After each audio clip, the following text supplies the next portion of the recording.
Your Honor, she is an unfit, unemployed, and homeless mother who has no business raising a 5-year-old boy. My white brother-in-law, Bradley, stood in the center of the Atlanta courtroom adjusting his $1,000 silk tie. He pointed a manicured finger at me, his voice echoing off the mahogany walls. She cannot provide shelter. She cannot provide stability. She is a parasite to this family, and my wife and I are willing to step up and give little Leo the life he deserves. I sat at the defense table in a cheap gray suit staring straight ahead. My ex-husband Marcus sat next to Bradley, nodding eagerly like an obedient dog. The judge adjusted his glasses and looked down at me with absolute pity. He reached for his wooden gavel. Based on the overwhelming evidence of financial ruin and maternal neglect presented by the plaintiff, I am prepared to rule on the custody of the minor child. He raised the gavel high in the air. The heavy thud was supposed to end my life as a mother. But before the wood could strike the sounding block, the heavy oak doors at the back of the courtroom blasted open. The hinges groaned loudly. A tall woman in a sharp black suit marched down the center aisle. Her heels clicked violently against the marble floor.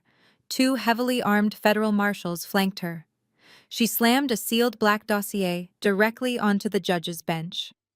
"Central Intelligence Agency," she announced, her voice slicing through the dead silence. "Evacuate this gallery immediately." The audience gasped. Bradley dropped his expensive pen. The color drained completely from his arrogant face. "My name is Jada, and I am 32 years old. Before I tell you how a supposedly unemployed single mother orchestrated the federal takedown of a corrupt corporate lawyer, let me know where you are watching from in the comments. Hit the like button and subscribe if you have ever had to outsmart toxic family members who thought they could destroy you. You will want to hear every single detail of this story. 3 months before that explosive moment in federal court, my life looked very different. I was standing in my kitchen, wearing an old apron, stirring a pot of hot gumbo for my son Leo. The house was a modest 3-bedroom property I had bought with my own savings before Marcus and I divorced. It was our sanctuary. Suddenly, the front door flew open with a deafening crash. I dropped my wooden spoon and ran into the living room. Marcus marched inside wearing his usual smug expression. Right behind him was my sister Keisha, clutching a designer handbag and looking around my home with absolute disgust. And then came Bradley. He stepped over my threshold like he owned the place alongside a uniformed local sheriff. Bradley did not even say hello. He walked straight to my kitchen island and slapped a thick stack of legal documents onto the granite counter. "You have exactly 1 hour to pack your bags, Jada," he said, checking his gold watch. "This property is officially foreclosed, and my firm has purchased the debt through a private shell company. You are trespassing on my real estate." I stared at the papers in shock. I had missed a few mortgage payments after my divorce, but I was on a payment plan. "You cannot do this," I said, my voice trembling. "This is my home. Leo sleeps in that room down the hall." Marcus stepped forward and snatched the framed picture of Leo off the mantel. "Not anymore, Jada," he sneered. "You do not have a house, so you cannot keep my son. I am taking full custody today. Do not make this ugly, or I will call Child Protective Services and tell them you are living on the streets." Keisha crossed her arms and smirked. "It is for the best, Jada," she said in that fake sweet tone she always used. "You have always been a mess. Bradley and I can give Leo a real family environment with actual money. You should be thanking us for taking the burden off your hands." The sheriff stepped forward and placed a hand on his utility belt. "Madam, you need to vacate the premises immediately, or I will have to place you under arrest for criminal trespassing." I looked at the 4 of them. My own sister, my ex-husband, and the wealthy white brother-in-law who funded their cruelty. They had planned this ambush perfectly. They waited until it was freezing raining outside to throw me and my 5-year-old child onto the street. I walked into the bedroom and packed one small, heavy suitcase filled with absolute rage, ready for my total sweet revenge. I zipped the suitcase shut and grabbed Leo by his small hand. He was clutching his favorite stuffed bear, looking up at me with wide, terrified eyes. "Mommy, why are those people yelling?" he whispered.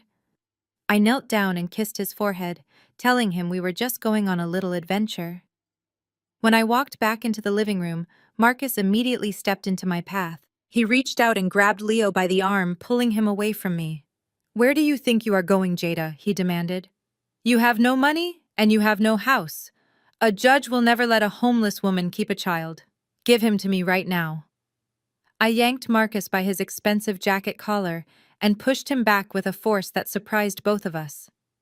"Do not ever put your hands on my son," I said, my voice dropping to a dangerous whisper.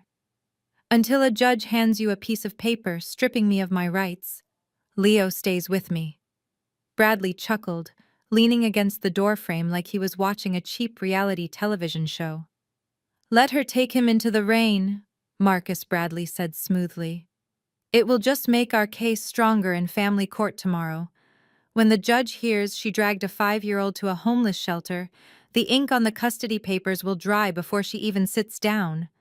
Keisha let out a high-pitched laugh, adjusting her diamond necklace. "Have fun sleeping on a park bench, Jada," she mocked. "Maybe you can use your useless college degree as a blanket." The sheriff escorted me out the front door.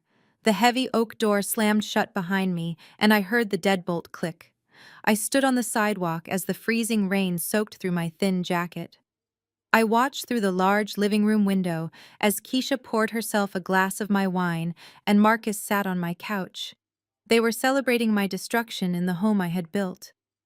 I held Leo tight against my chest, keeping him dry under my coat, and walked 3 miles down the dark road to a cheap roadside motel. The neon sign buzzed loudly, casting a harsh red light over the parking lot. I paid for one night using the last $40 in my checking account. We walked into the damp room that smelled of old cigarettes and bleach. I wrapped Leo in the only clean towel I could find and put him to bed. Once he was fast asleep, I pulled out my cell phone. My hands were shaking from the cold, but I dialed the only person I thought might still care. I dialed my mother. The phone rang 4 times before she finally answered. "Mom," I said, my voice cracking just a little. "I need help. Marcus and Keisha just threw me out of my house. Bradley bought the debt and foreclosed on it. I am at a motel with Leo and we have nowhere to go." Through the phone speaker, I heard the distinct clinking of crystal glasses and the smooth sound of jazz music playing in the background.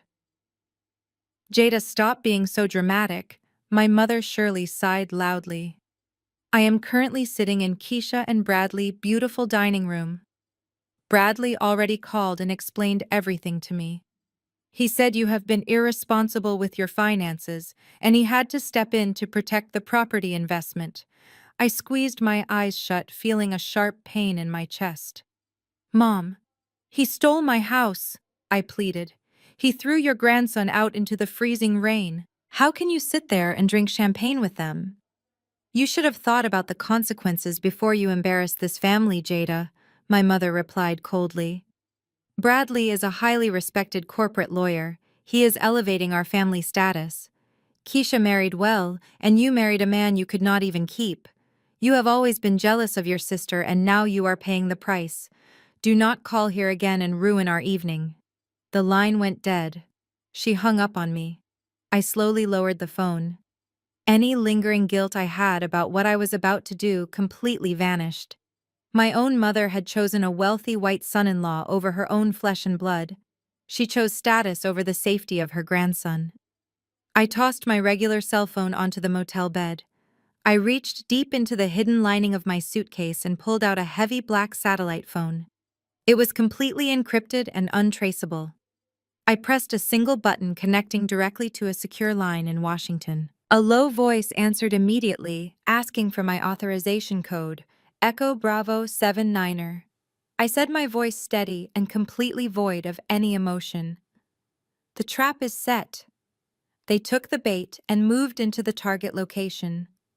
"Operation Falcon is a go." I repeat, Operation Falcon is a go. We are moving to Phase 2. The next morning, I woke up early on the stiff motel mattress. Leo was still sleeping soundly wrapped in the thin white blanket. I kissed his cheek and quietly got dressed in my standard office attire, a beige skirt and a plain white blouse. It was the perfect costume for a desperate single mother clinging to a low-level data entry job. I dropped Leo off at my trusted friend's house for the day. She was a retired agent who knew exactly how to keep him completely safe and off the grid. Then I drove my beat-up sedan to the downtown corporate building. I swiped my keycard and walked into the bustling lobby. Before I could even reach the elevators, a loud voice called my name. "Jada, wait right there."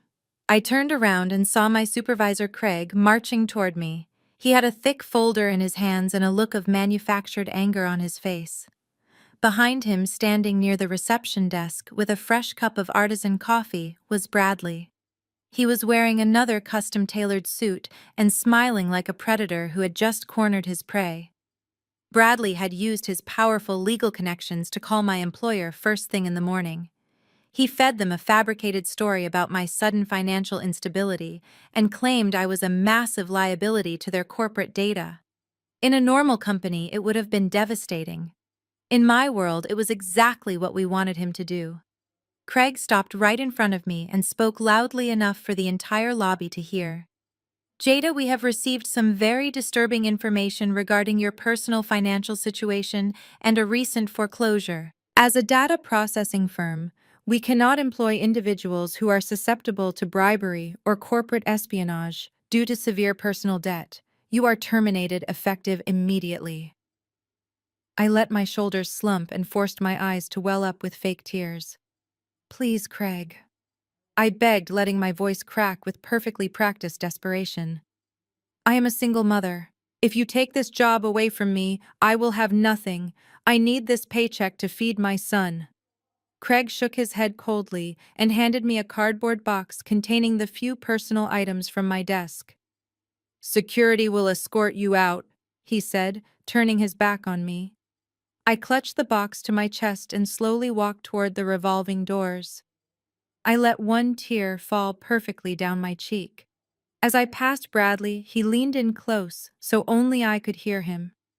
"It is a tough economy out there, Jada," he whispered, his breath smelling of expensive espresso. "Maybe Keisha and I can send you some grocery store coupons after we take custody of Leo. You really should have just signed the papers." I looked down, acting defeated, and walked out into the cold morning air. Once I was inside my car, I wiped the fake tear from my face and smiled. While I was begging for my job, I had deliberately bumped my purse against the lobby reception desk. In that split second, I activated a localized network jammer that briefly bypassed Bradley's phone encryption. We now had a backdoor into his personal calendar. Sunday morning arrived 2 days later. I put on my best church dress and walked into the grand sanctuary of our prominent African American church in downtown Atlanta. The choir was already singing and the pews were packed. I was there because I knew Marcus and Keisha would be flaunting Leo. Keisha had dressed Leo in a stiff little suit that he clearly hated. When the service ended and the congregation moved to the fellowship hall, Keisha saw her opportunity. She gathered a group of the most influential church elders and mothers around her. Keisha raised her voice, making sure everyone could hear her fake sympathy. "Oh, Jada, we have all been praying for you," Keisha announced, pressing her hand to her chest. "It breaks my heart to see my own sister completely homeless and unemployed." Whispers erupted across the fellowship hall. The church elders shook their heads in disappointment.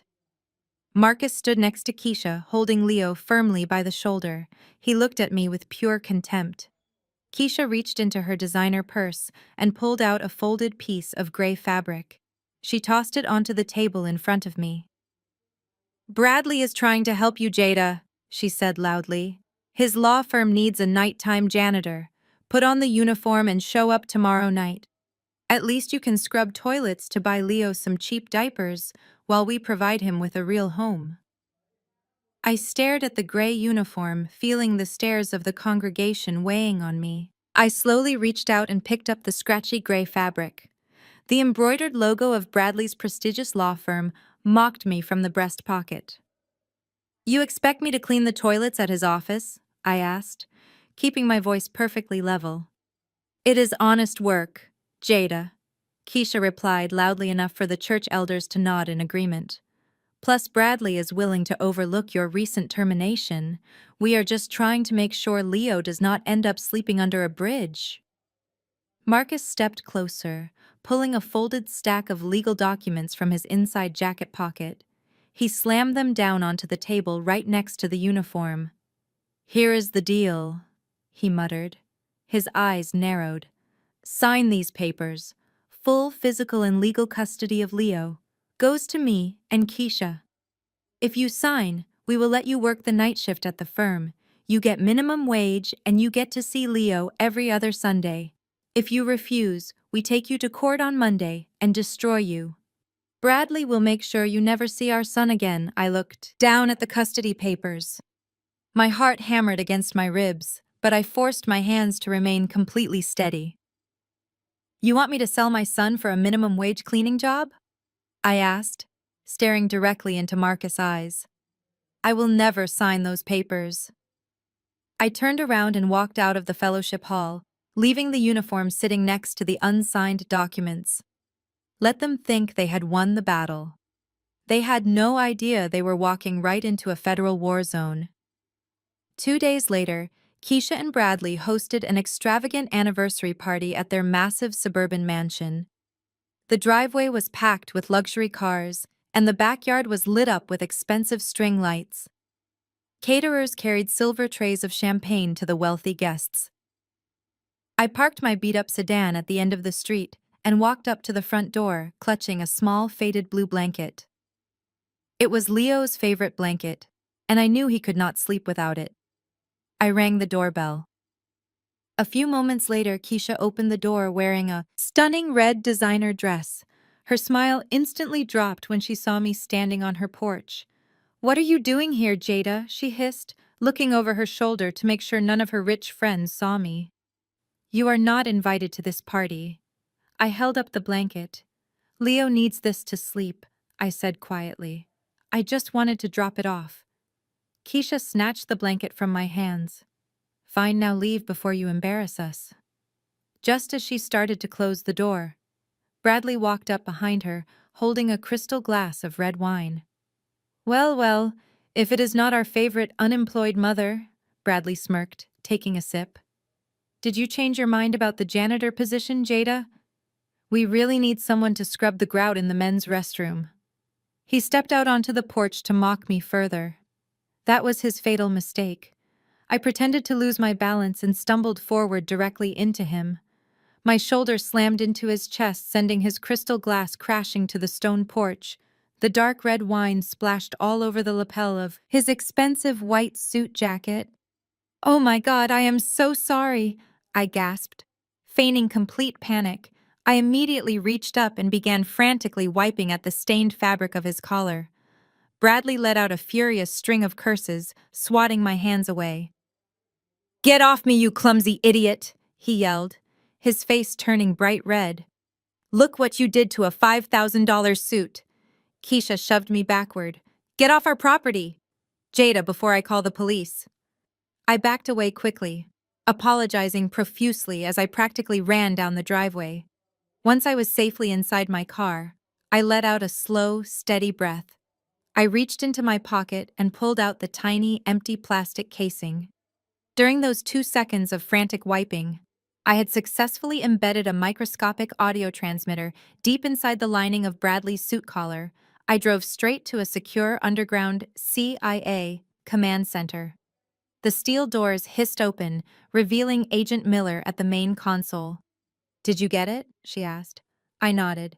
"The audio feed is live. Bring it up." Miller tapped her keyboard. Bradley's angry voice echoed through the room.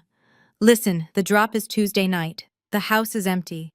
Have your men bring the 4 steel cases to the garage at midnight. Do not mess this up. The cartel wants this money washed by Friday." Miller looked at me stunned. I smiled. Let him dig his grave much deeper. The very next morning, Bradley made his most desperate and despicable move yet. He filed an emergency injunction in family court, to immediately strip me of all parental rights before our official hearing. I received the notification on my secure tablet while eating breakfast with Leo at my friend's safe house. I opened the digital file and saw what Bradley had submitted to the judge. It was a completely fabricated psychiatric evaluation. Bradley had used his cartel money to pay off a corrupt private psychiatrist who had never even met me. The report falsely claimed I was suffering from severe delusions, paranoid schizophrenia, and a history of violent outbursts. He used my recent unemployment and my so-called erratic behavior at the church as his primary evidence. Bradley was trying to paint me as a literal danger to society. It was a classic gaslighting technique used by narcissistic abusers to discredit their victims before the truth could come out. I read through the sickening lies, feeling a cold fire burning in my chest. He was going to use this fake medical record to convince a judge to take Leo away from me permanently. Miller called me on the encrypted line a few minutes later. She had intercepted the court filing. "Do you want us to send an extraction team to arrest the corrupt doctor?" she asked, her voice tight with anger. I shook my head even though she could not see me. "No, let the doctor testify," I replied calmly. Every lie they put on the federal record is another nail in their coffin. I want Bradley to feel completely invincible right up until the moment I destroy him. Later that afternoon, I returned to the cheap roadside motel to keep up my cover. I needed Bradley to believe I was still staying there completely defeated and broke. I was sitting on the edge of the lumpy bed reviewing the cartel financial routing numbers when there was a sharp knock at the door. I quickly hid my files and opened the door. It was my mother, Shirley. She stepped into the dingy motel room, looking around with her nose wrinkled in absolute disgust. She was wearing a new designer coat that Keisha had definitely bought for her. "What are you doing here?" I asked, keeping my voice perfectly flat. My mother opened her expensive leather purse and pulled out a crisp piece of paper. She dropped it onto the stained bedspread. It was a cashier's check made out to me for $50,000. "Bradley is a very generous man." "Jada," she said, crossing her arms. "He knows you are struggling. He is offering you a fresh start. Take this money, move to another state, and let Keisha raise Leo. She is stable, and you are clearly unwell." I stared at the check and then looked up into my mother's eyes. I was searching for any sign of maternal love or guilt, but there was nothing. She had completely sold her soul to my wealthy white brother-in-law. "You want me to sell my son for $50,000? I asked quietly. "Do not be dramatic." My mother sighed. "You are the black sheep of this family, Jada. You always have been. Bradley is elevating our social status. He is introducing us to important people. You are just an embarrassment holding us back. Take the money and leave before he destroys you in court tomorrow." I picked up the check. My mother smiled, thinking she had won. I looked her dead in the eye and slowly ripped the $50,000 check completely in half. Then I ripped it again and again until it was nothing but confetti. I let the pieces fall to the dirty carpet. "Get out," I said, my voice dropping to a dangerous whisper. My mother gasped, her face turning bright red with fury. "You are insane," she screamed. "You deserve everything that is coming to you." She turned and stormed out of the motel room, slamming the door behind her. I did not shed a single tear. That woman was no longer my mother. The family I once knew was dead to me. Now they were just targets in a federal investigation. I picked up my encrypted phone and called Miller. "They are making their final move tomorrow in family court," I said. "Are the assets in place?" "Yes," Miller replied. "We have satellite surveillance on your foreclosed house." Heavily armed men delivered 4 steel briefcases to the garage at 2 in the morning. "Bradley is using your property to stash $10 million in drug money. We have him dead to rights." I smiled, looking at the cracked motel mirror. "Prepare the black dossier," I ordered. "Tomorrow I will go to federal court." The morning of the trial arrived with a bitter chill in the air, but my blood was running completely hot. Before I walked through the heavy security doors of the Atlanta Federal Courthouse, I took a deep breath and let my mind drift back to the agonizing humiliation I had endured just 24 hours earlier. It had been Sunday morning, and despite everything, I forced myself to walk into the grand sanctuary of our prominent African American church. The massive stained glass windows cast colorful light across the wooden pews, while the choir sang a hymn about deliverance. I did not go for the sermon. I went simply because I knew it was the only public place I could catch a glimpse of my son Leo before the legal battle began. I sat in the very back pew, wearing a simple dress, hoping to go unnoticed, but in my family, cruelty was always a public spectacle. Keisha had made sure everyone in the congregation knew exactly what was happening. She had dressed Leo in an expensive, stiff little suit that he clearly hated, and paraded him down the center aisle with Marcus walking proudly right beside her. Bradley trailed behind them, shaking hands with the church elders like he was a politician running for office, acting like he owned the building. When the pastor opened the floor for congregation testimonies, Keisha practically sprinted to the microphone. She adjusted her designer hat and looked directly to the back of the church where I was sitting. "Lord, we come to you today to pray for my sister Jada," Keisha announced, her voice booming through the sound system for hundreds of people to hear. "We pray for her mental instability, her sudden unemployment, and her tragic homelessness. We ask that you give Marcus and Bradley the strength to provide little Leo with the stable, wealthy, and loving home that his biological mother simply cannot provide." The entire sanctuary fell into a heavy, suffocating silence. Hundreds of eyes turned to look at me sitting alone in the back row. The older women in the church, the mothers of the congregation, shook their heads in profound disappointment, whispering to each other behind their church programs. I felt my face burn with a mixture of intense shame and absolute rage. Keisha was not praying for me. She was using the sacred space of our community to assassinate my character and build her husband up as a white savior. After the service ended, I tried to approach Marcus in the parking lot just to give Leo a quick hug. Marcus immediately stepped in front of my son, physically blocking me. "Do not come near him." "Jada?" Marcus sneered loudly enough for the church deacons to hear. "You are a complete mess and you are terrifying him. Go back to your cheap motel and pack whatever garbage you have left. Tomorrow, the judge is going to erase you from his life permanently." Bradley had stood by the luxury SUV laughing quietly as my own mother walked right past me without even making eye contact. That agonizing memory faded as I stood on the concrete steps of the courthouse. The humiliation of yesterday was the fuel I needed for today. I smoothed out the fabric of my tailored navy blue blazer. I was no longer playing the role of the broken and defeated single mother. I gripped my leather briefcase, which contained the encrypted tablet linked directly to the CIA mainframe.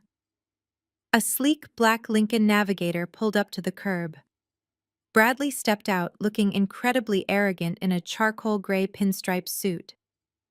Keisha, Marcus, and my mother followed him, laughing about something like they were arriving at a celebration instead of a custody hearing. Bradley caught sight of me standing by the columns. He adjusted his silk tie and walked up the steps with a predatory smirk. "Nice of you to show up, Jada," he said, his tone dripping with condescension. "I hope you brought a tissue box. When I present your fake psychiatric evaluation and your eviction notices to the judge, you are going to need it. Are you ready to say goodbye to your son forever?" I looked at Bradley with a completely blank expression. "I am ready for the truth to be entered into the federal record, Bradley," I replied, my voice eerily calm. He rolled his eyes, completely dismissing me, and pushed through the heavy glass doors, leading his oblivious entourage into the building. I waited exactly 2 minutes before following them inside. My encrypted phone vibrated in my pocket. It was a single text message from Agent Miller. "The extraction team is on standby and the judge has received the classified alert." I walked through the metal detectors, feeling an overwhelming sense of power. They thought they had successfully destroyed me in front of our family and our church. They had absolutely no idea that in less than an hour I was going to destroy their entire criminal empire in front of the United States government. I walked down the long marble hallway of the federal courthouse, my heels clicking softly against the polished floor. The heavy wooden doors of courtroom 4B were just ahead. Suddenly, a hand grabbed my forearm and yanked me violently into a vacant alcove. It was Marcus. He had broken away from Bradley and Keisha to ambush me one last time before the trial officially began.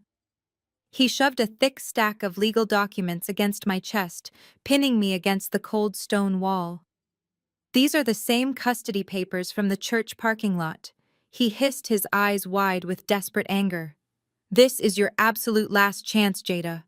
Bradley said if you sign these right now before the judge calls the session, he will still give you the janitor job at his law firm.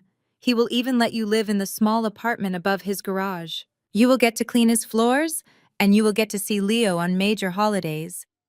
Just sign the parental rights away and save yourself the humiliation. I looked at Marcus, realizing how pathetic he truly was. He was not a father fighting for his son. He was a pawn terrified of losing the financial support of his wealthy brother-in-law. "Why are you doing this, Marcus?" I asked, my voice perfectly calm, despite his physical aggression. "You do not even want to raise a child. You just want to live in Keisha and Bradley giant mansion for free. You are selling our son so you can play golf on weekends and pretend you are rich." Marcus pressed his forearm against my collarbone, breathing heavily. "Do not play games with me, you broke loser." He spat, his face inches from mine. "Keisha cannot have kids and she wants Leo. Bradley gets whatever Keisha wants. If you walk through those doors and try to fight us, Bradley is going to show the judge your fake psychiatric evaluation. He is going to show the eviction notices and the termination letter from your data entry job. He is going to demand that you never see Leo again, not even for supervised visits. You will be completely erased from his life, and you will be scrubbing toilets for minimum wage somewhere else. Sign the papers, Jada. Be a good mother for once and let us take him." I slowly raised my hands and gripped Marcus' wrist. I dug my nails into his skin until he flinched and finally pulled back.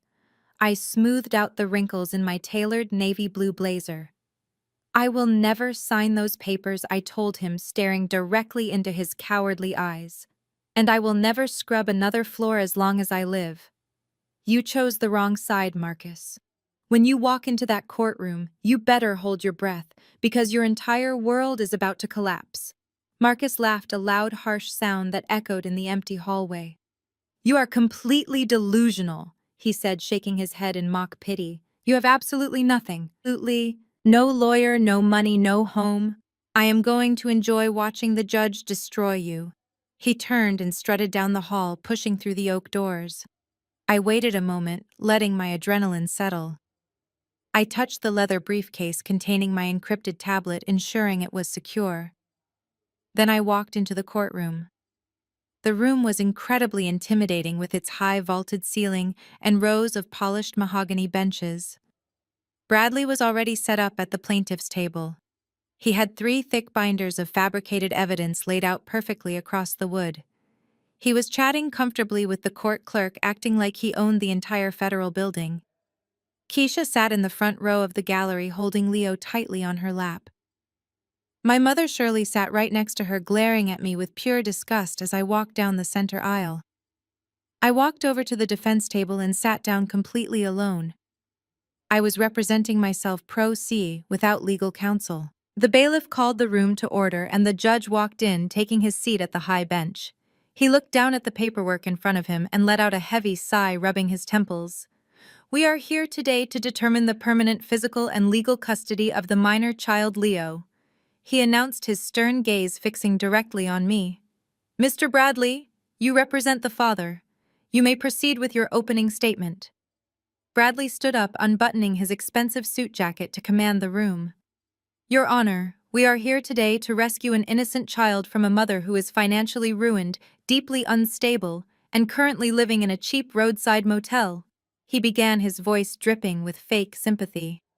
Bradley paced before the judge, his expensive shoes clicking against the floor. He pointed a finger at me, continuing his opening statement with rehearsed perfection. "Your Honor, "This woman endangers her child," he declared loudly. "She has no income, no address, and documented mental instability. We simply want to provide a safe home for Leo." I sat silently at the defense table, keeping my face blank. As Bradley bragged about his secure household, my mind drifted back to exactly how I infiltrated that very house. It happened during Keisha and Bradley's extravagant anniversary party just a few weeks prior. I needed a way to get past his expensive security system, so I used the perfect excuse. I showed up uninvited under the guise of dropping off Leo's favorite blue blanket. The mansion driveway was packed with luxury vehicles, and the backyard was filled with local politicians and wealthy socialites drinking champagne. Keisha had rushed to the front door the moment I rang the bell. She tried to throw me out immediately, looking at my simple clothes with absolute disgust. She called me a desperate beggar and threatened to call the police if I did not leave her property. But I was not there to fight with my sister. I was waiting for Bradley. When he finally stepped onto the porch holding a crystal glass of expensive red wine to mock my unemployment, I made my calculated move. I pretended to trip over the heavy welcome mat and slammed directly into his chest. The dark red wine splashed all over the lapel of his custom-tailored white suit jacket. Bradley screamed at me, calling me a clumsy idiot. While I frantically apologized and pretended to wipe the stain from his jacket, I slipped a microscopic audio transmitter deep into the lining of his collar. It was completely undetectable. That tiny bug was the key to his absolute destruction. For weeks, my CIA handler, Agent Miller, and I had sat in our secure underground command center, listening to every single conversation Bradley had. We heard him pacing in his luxurious home office, orchestrating massive money laundering drops for a ruthless international cartel. We heard him manipulating Marcus, treating my ex-husband like a disposable pawn who would take the fall if anything went wrong. And most importantly, we heard Bradley explicitly brag about seizing my modest house for one specific reason. He needed a quiet suburban garage to use as a secure drop site for $10 million in illegal cartel cash. He thought he had outsmarted a broke single mother, but he had actually handed federal agents the exact coordinates of a major criminal syndicate. Back in the courtroom, Bradley finished his opening statement with a dramatic sigh. "We just want to save this boy, Your Honor," he concluded, taking his seat next to Marcus. Marcus nodded eagerly, looking at Bradley with pure admiration. The judge turned his stern gaze to me. "Ms. Jada, since you have chosen to represent yourself pro se, do you have an opening statement?" The judge asked, his tone implying that I was wasting his valuable time. I stood up slowly, smoothing my navy blue blazer. I did not have any thick binders or fabricated psychiatric reports. I only had my encrypted CIA tablet resting on the table. "Your Honor, I do not need a lengthy opening statement." I began, my voice clear and steady. "Mr. Bradley claims he is offering a safe haven for my son. I intend to prove today that his home and his prestigious law firm are actually fronts for massive federal crimes. I intend to prove that this entire custody battle is nothing more than a desperate smokescreen to maintain his public image while he launders millions of dollars." The courtroom fell dead silent. Keisha gasped loudly from the front row of the gallery, covering her mouth with her hand. My mother Shirley shook her head, whispering that I was completely insane. Bradley let out a loud, arrogant laugh and leaned back in his chair. "Your Honor," he scoffed, shaking his head. "This is exactly the kind of paranoid delusion I outlined in her psychiatric evaluation. She is making up wild spy stories because she knows she is lost." The judge frowned deeply, looking at me with severe disapproval. "Ms. Jada, this is a family court matter regarding the custody of a minor child," he warned strictly. "If you intend to make such wild accusations without absolute proof, I will hold you in contempt of court and award immediate custody to the father. Do you understand me?" I looked directly at Bradley, who was smirking triumphantly. "I understand perfectly, Your Honor," I replied. "I would like to call my first witness to the stand." I call Mr. Bradley to testify. Bradley let out an exasperated sigh and stood up, adjusting his expensive silk tie. He walked to the witness stand with the arrogant swagger of a man who believed he was completely untouchable. He placed his left hand on the Bible and raised his right hand, swearing to tell the whole truth. He leaned forward into the microphone and smiled. "Make it quick, Jada," he said dismissively. "I have actual paying clients waiting for me at my firm." I picked up my encrypted tablet and walked slowly toward the witness box. I did not ask him about Leo. I did not ask him about my parenting skills. Instead, I looked at my screen and read aloud a very specific string of numbers. "Mr. Bradley, are you familiar with the offshore account ending in 4729 registered to a corporate entity in the Cayman Islands?" I asked. Bradley's smug smile vanished instantly. His eyes darted to the judge and then back to me. "That has absolutely nothing to do with this family court hearing," he snapped. "I remind you that you are under oath," I said, keeping my voice razor sharp. "Do you or do you not control that offshore account?" The judge leaned forward, looking intrigued by Bradley's sudden panic. "Answer the question, counselor," the judge instructed. Bradley shifted uncomfortably in his wooden chair. "I manage dozens of corporate accounts for various international clients," he deflected. "I cannot be expected to memorize every single routing number." I nodded slowly, tapping the screen of my tablet. "Let me refresh your memory then," I said. "To understand exactly how I obtained that highly classified routing number, we have to go back to the night of your anniversary party. Right after I planted that microscopic audio bug on your tailored suit jacket, I drove straight to our highly classified underground CIA cyber hub. I walked through the heavy steel blast doors and swiped my Alpha clearance badge. The command center was a massive room filled with glowing server racks and digital maps tracking global financial networks. My handler, Agent Miller, was waiting for me at the main terminal. I handed her the receiver linking directly to the bug currently sitting on your collar. We plugged the data into the mainframe and listened closely. It only took 2 hours for you to make your first monumental mistake. Through the crystal-clear audio feed, we heard you pace around your luxurious home office, locking the heavy mahogany door behind you. We heard you dial a secure satellite line and make a frantic call to a man known only as El Lobo.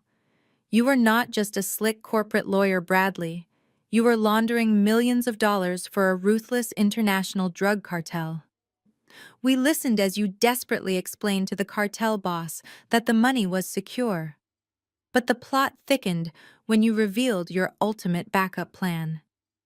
You told El Lobo that you had seized my house specifically to use it as a physical drop site for dirty cash. You needed a quiet suburban garage totally off the grid. And the sickest part was how you framed my ex-husband.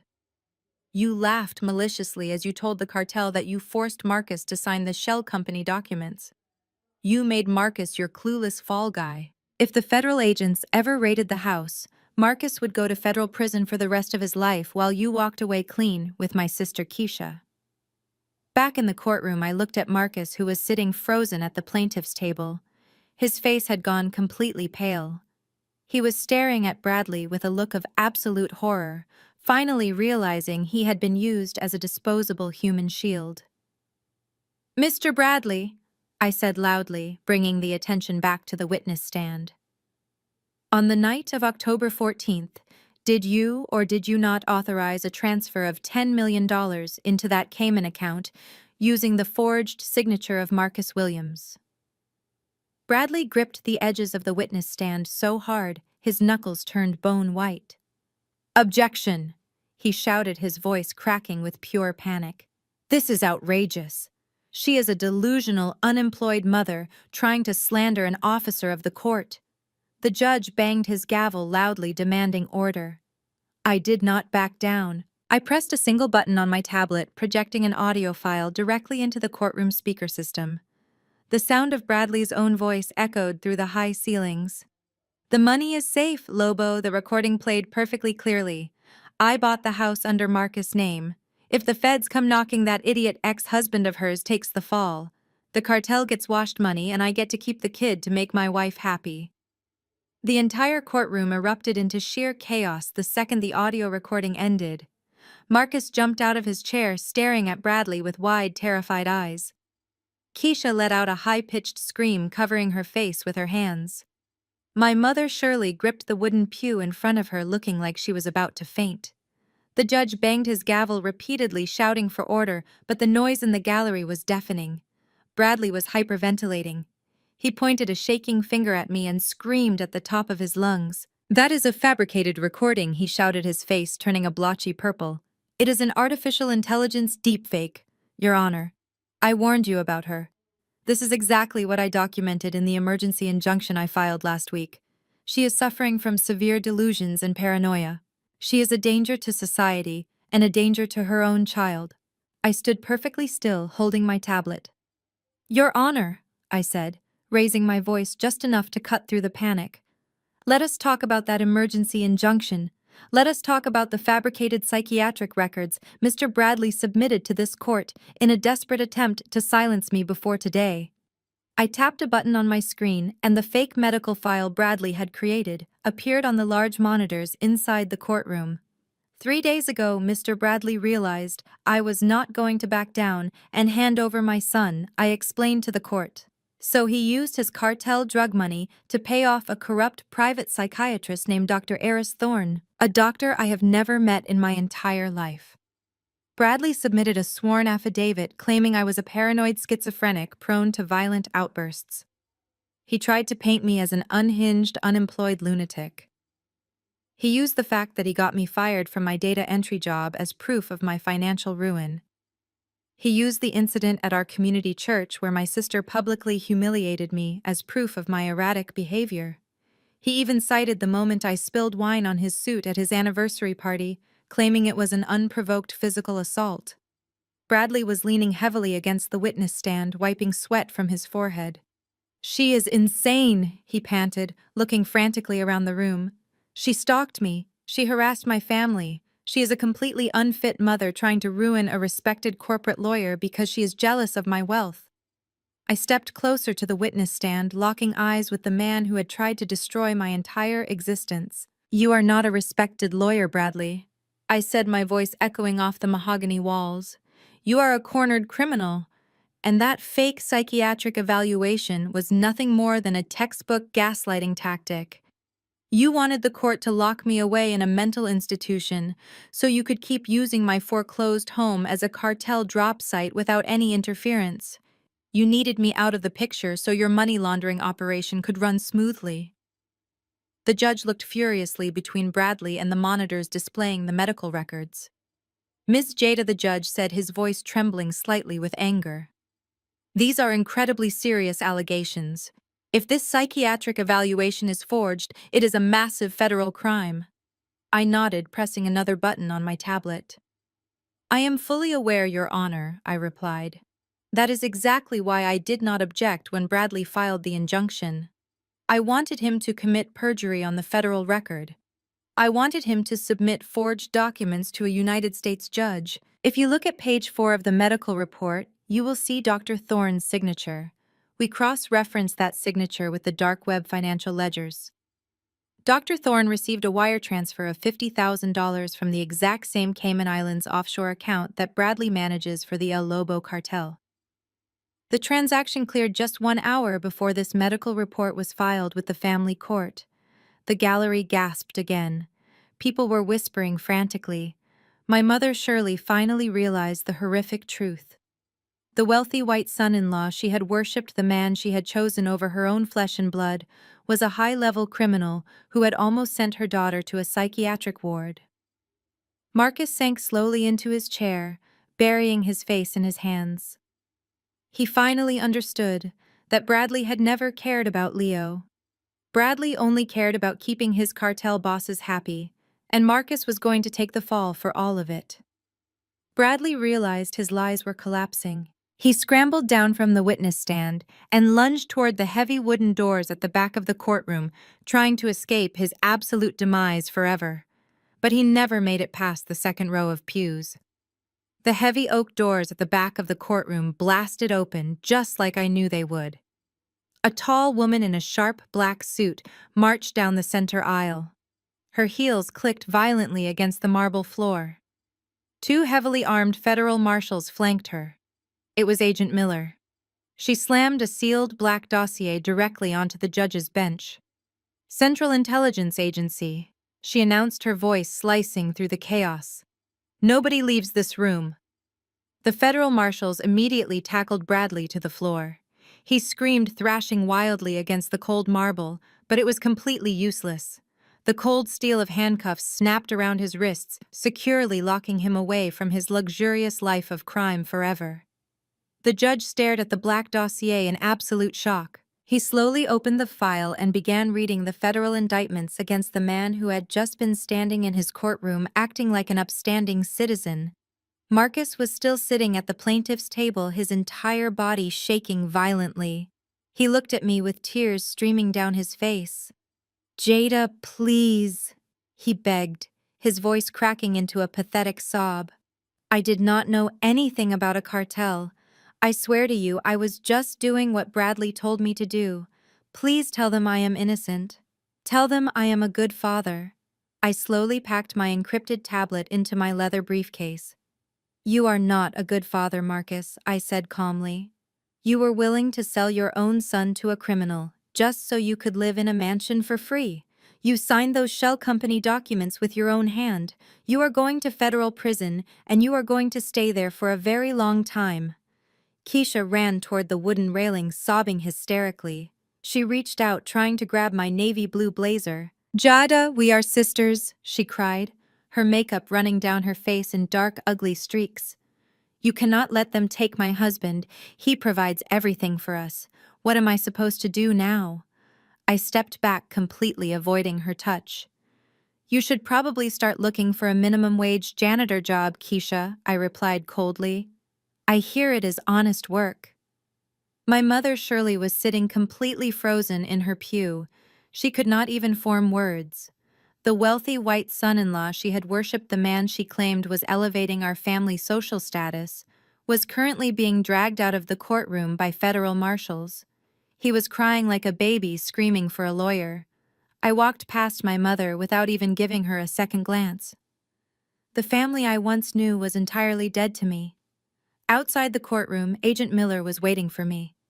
She handed me a secure encrypted phone. "The raid on your foreclosed house was a complete success," she reported. "We recovered all 4 steel briefcases and $10 million in cartel cash. El Lobo is currently being apprehended in Mexico." "You did incredible work today, Jada." I nodded, feeling a weight lift off my shoulders. I walked out of the federal building and stepped into the bright Atlanta sunlight. A sleek black government SUV was idling at the curb. The rear door opened and my trusted friend stepped out, holding my son Leo by his small hand. Mommy Leo cheered, running toward me with his arms wide open. I dropped to my knees and caught him, hugging him tighter than I ever had before. "We are safe now, sweetie," I whispered, kissing the top of his head. "We are going to go find a beautiful new home." As the armored vehicle drove us away from the courthouse, I looked out the tinted window. I thought about the painful journey of the last few months. Family is not defined by blood or by who shows up at a holiday dinner. Family is defined by respect, loyalty, and unconditional love. Sometimes the people who share your last name are the exact same people who will happily destroy your life for their own selfish gain. My mother and sister chose money and status over everything else, and they lost it all in the blink of an eye. The lawyer claimed I was an unemployed mother without a home, but he completely underestimated the fierce power of a woman protecting her child. If you have ever had to walk away from a toxic family and build your own empire from the ground up, let me know in the comments below. Never let anyone convince you that you are weak just because you are quiet. Sometimes silence is the deadliest weapon of all. Subscribe for more stories of sweet revenge and absolute justice. To fully understand the absolute terror on Bradley's face when those federal marshals stormed the courtroom, you have to know exactly what happened the night before the trial. I was standing inside the highly classified underground CIA cyber hub. The air was cold and smelled of ozone and hot electronics. Agent Miller stood right beside me, her arms crossed tightly across her chest. We were staring intently at a massive digital wall monitor. The screen displayed a crystal-clear live satellite feed focused directly on my foreclosed house in our quiet Atlanta suburb. It was the exact same house Bradley had violently kicked me out of just a few months ago. The street was completely empty and bathed in the dim orange glow of the streetlights. It was exactly 2 in the morning. My heart was beating with a steady rhythm. This was the moment we had been waiting for. A heavy black unmarked van slowly rolled down the street with its headlights completely turned off. It pulled smoothly into my old driveway and parked right in front of the detached garage. 4 men stepped out of the vehicle. They moved with absolute military precision. They were wearing dark tactical gear, but they carried no official government insignia. These were elite cartel enforcers sent directly by El Lobo. Through the microscopic audio bug I had previously planted on Bradley's tailored suit, we could hear everything happening simultaneously. Bradley was sitting comfortably in his luxurious mansion miles away, sipping an expensive drink and giving orders over a secure burner phone. We listened as Bradley gave the lead enforcer the digital access code to my garage. The heavy wooden garage door slowly rumbled open, revealing the empty space where I used to park my car. The enforcers moved to the back of their van and pulled out 4 heavy steel briefcases. Each briefcase contained exactly $2.5 million in dirty cartel drug money. That was $10 million in total, sitting right on my property. They handled the briefcases carefully, knowing the immense value of the illicit cash inside. Agent Miller tapped her keyboard, bringing up a secondary audio feed. Bradley's arrogant voice filled the command center. He was laughing as he spoke to the cartel lieutenant. "The drop is completely secure," Bradley boasted through the phone. "I bought this property through a dummy corporation, but I forced my idiot brother-in-law, Marcus, to sign the primary leasing documents. If the federal agents ever catch on to this location, they will kick down the door and arrest Marcus. He will go to federal prison for the rest of his life, and I will walk away completely clean." Hearing those words made my blood run entirely cold. Bradley had orchestrated the perfect trap. He was using the father of my child as a disposable human shield just to keep his own hands clean. He was perfectly willing to destroy Marcus and leave my son Leo fatherless, all for a massive paycheck from an international drug syndicate. Keisha was probably sleeping soundly upstairs, completely unaware that her husband was a ruthless monster.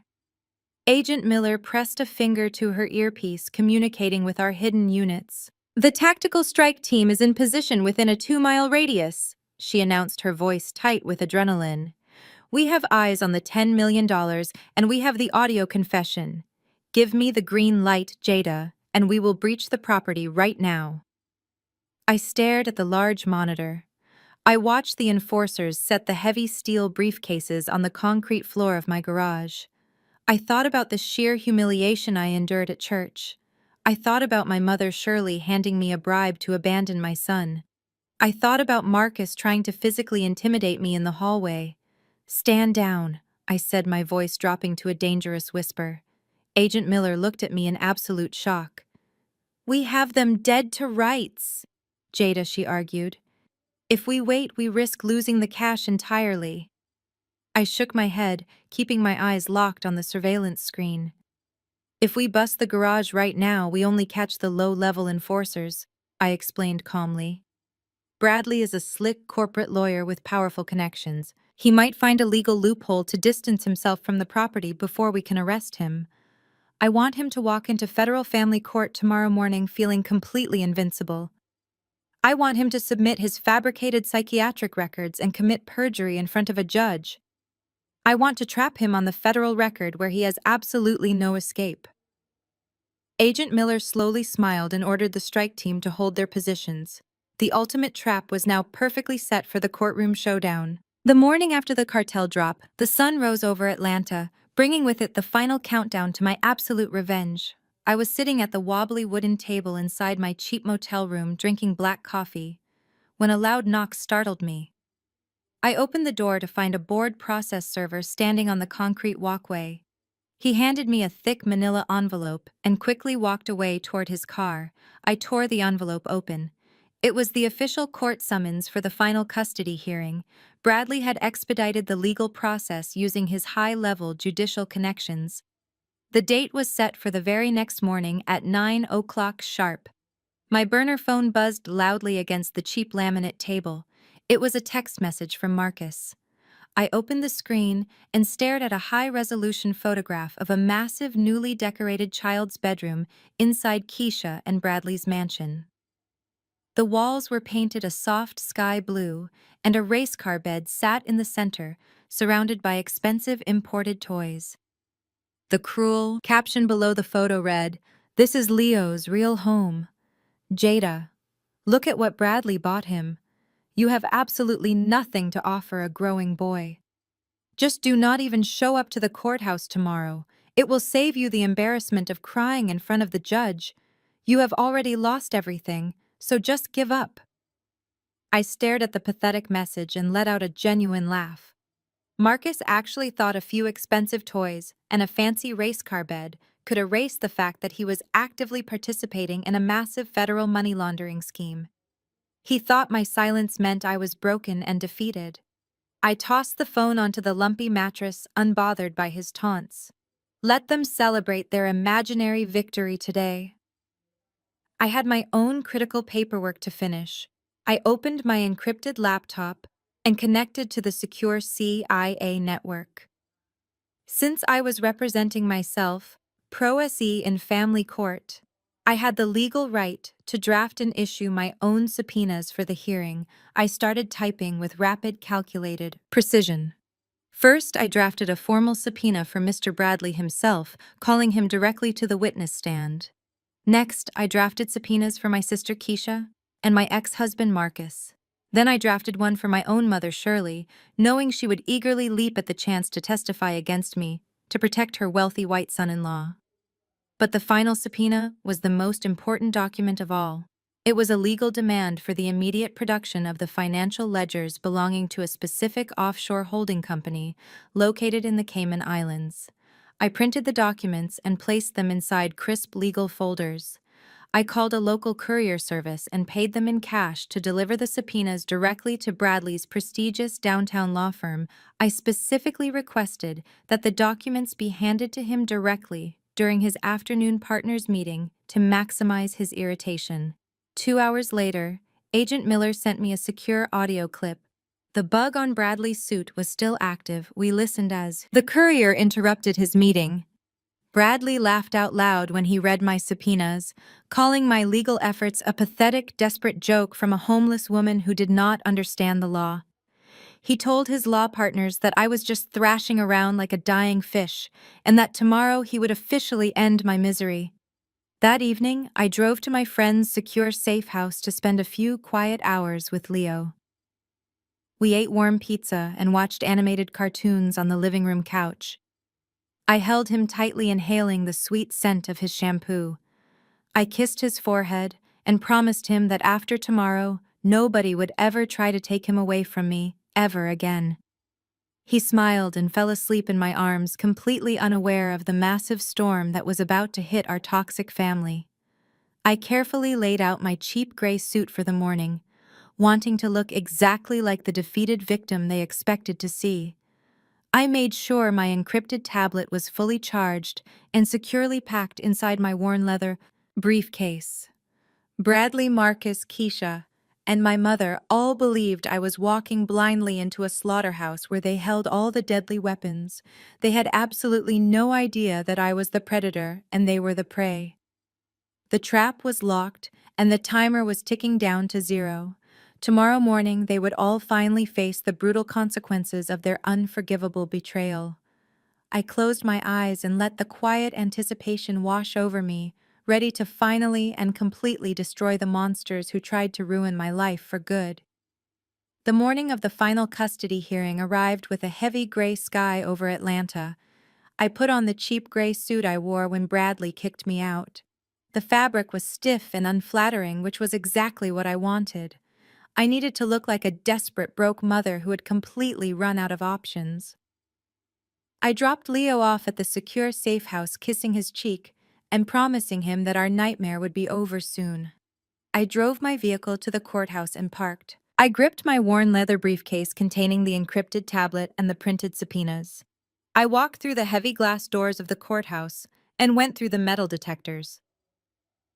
As I stepped into the main lobby, I immediately saw them. Bradley, Keisha, Marcus, and my mother Shirley stood near the grand marble staircase. They looked like they were attending a high society gala instead of a family court hearing. Bradley was wearing a custom navy pinstripe suit with a red silk tie. Keisha was draped in an expensive beige cashmere coat, clutching a designer handbag.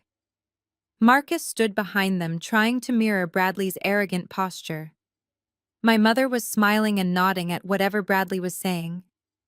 When Keisha spotted me walking toward them, she let out a dramatic sigh. "Look who decided to show up," Keisha said, her voice echoing in the lobby. "I was starting to think you actually took the money and ran away." Bradley turned around and looked me up and down.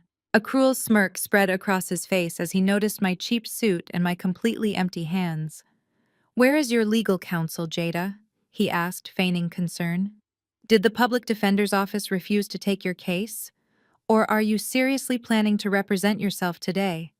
"I am representing myself, pro se," I replied, my voice perfectly calm. Keisha laughed loudly, covering her mouth with her manicured hand. "You are representing yourself," she mocked. "You have no money, no house, and no job. Now you have no lawyer. You are walking into a courtroom to fight a top-tier corporate attorney. You really are completely delusional, just like the doctor said." My mother shook her head in sheer disappointment. "You are embarrassing this family for the last time, Jada," she muttered. "You should have just signed the papers and taken the janitor job. Now you are going to lose Leo and you will have absolutely nothing left." I ignored my mother and looked at Marcus. He refused to make eye contact with me, staring intently at the marble floor. Bradley patted Marcus on the shoulder with a heavy hand. "Do not worry," Marcus Bradley said loudly, making sure I could hear every single word. "Today is the day we bury her for good. By noon she will be permanently stripped of all parental rights, and we will never have to deal with her crazy outbursts again. The judge is going to take one look at her cheap suit and her lack of representation and hand Leo right over to us." Bradley stepped closer to me, invading my personal space. His expensive cologne smelled sharp and overwhelming. "You are a dying fish flopping on the dock, Jada," he whispered maliciously. "I am going to gut you on the witness stand today." I did not flinch. I did not step back. I looked Bradley dead in the eye, keeping my expression completely void of any emotion. "You better make sure you speak very clearly into the court microphones today, Bradley," I said, my tone dropping to a dead serious whisper. "You want to make sure the judge hears every single word you say on the federal record." Bradley rolled his eyes, entirely dismissing my warning. He thought I was just making a pathetic, empty threat. "Oh, I will speak clearly," he scoffed. "I am going to make sure the court reporter gets every single detail of your pathetic downfall." He turned his back on me and led his entourage toward the elevators. I watched them walk away, feeling a cold surge of adrenaline pump through my veins.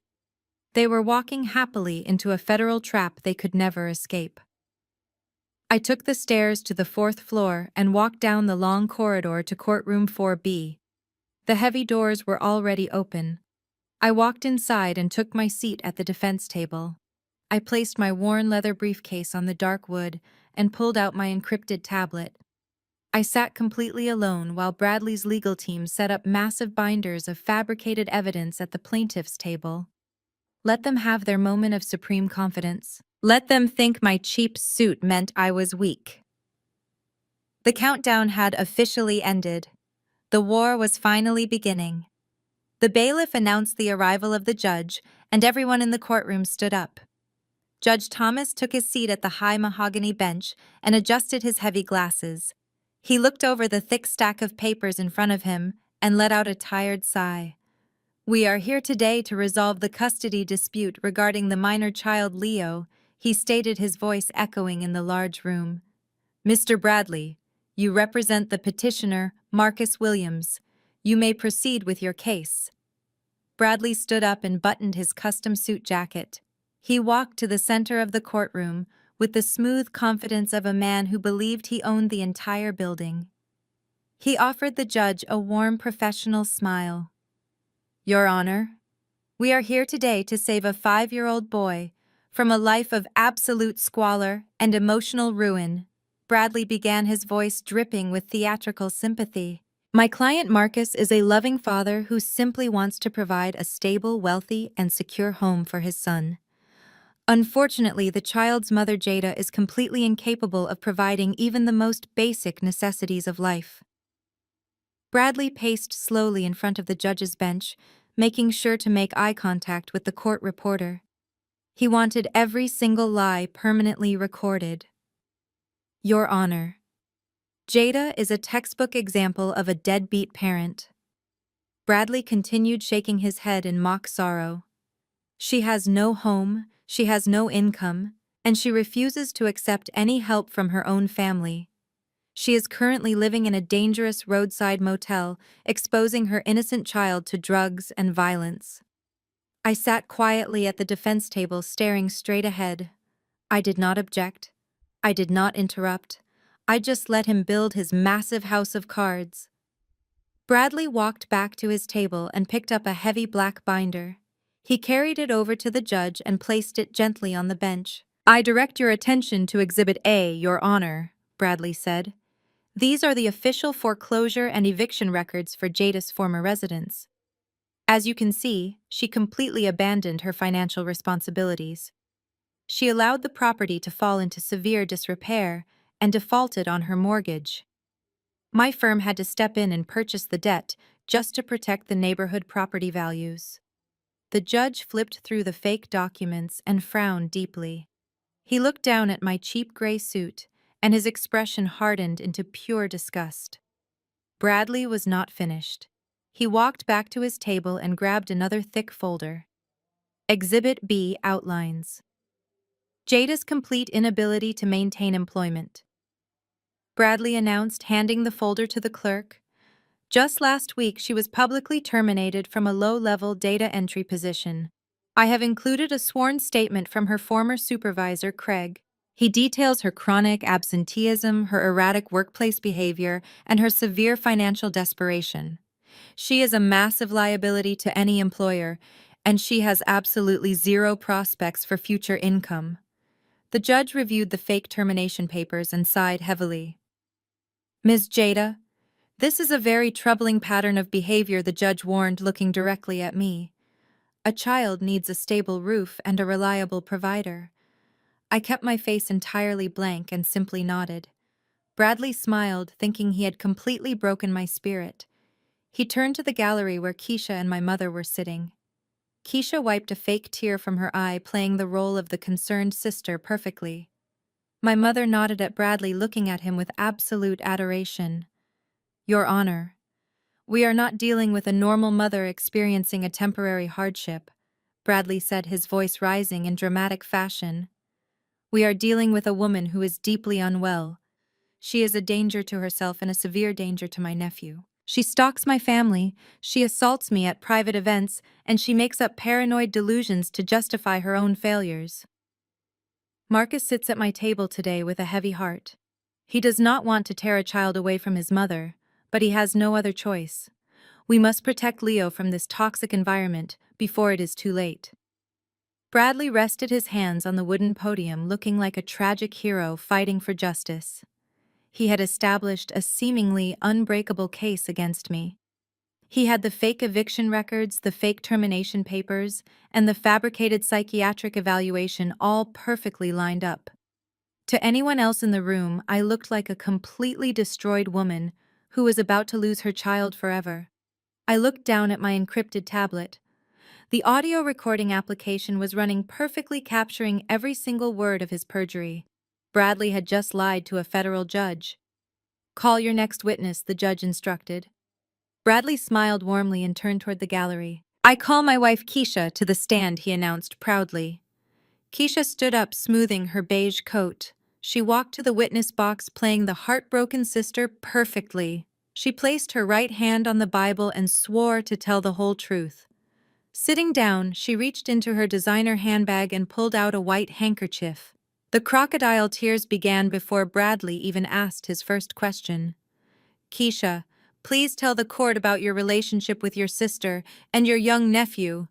Bradley said, his voice soft and highly encouraging. Keisha dabbed at her dry eyes, making sure not to smudge her makeup.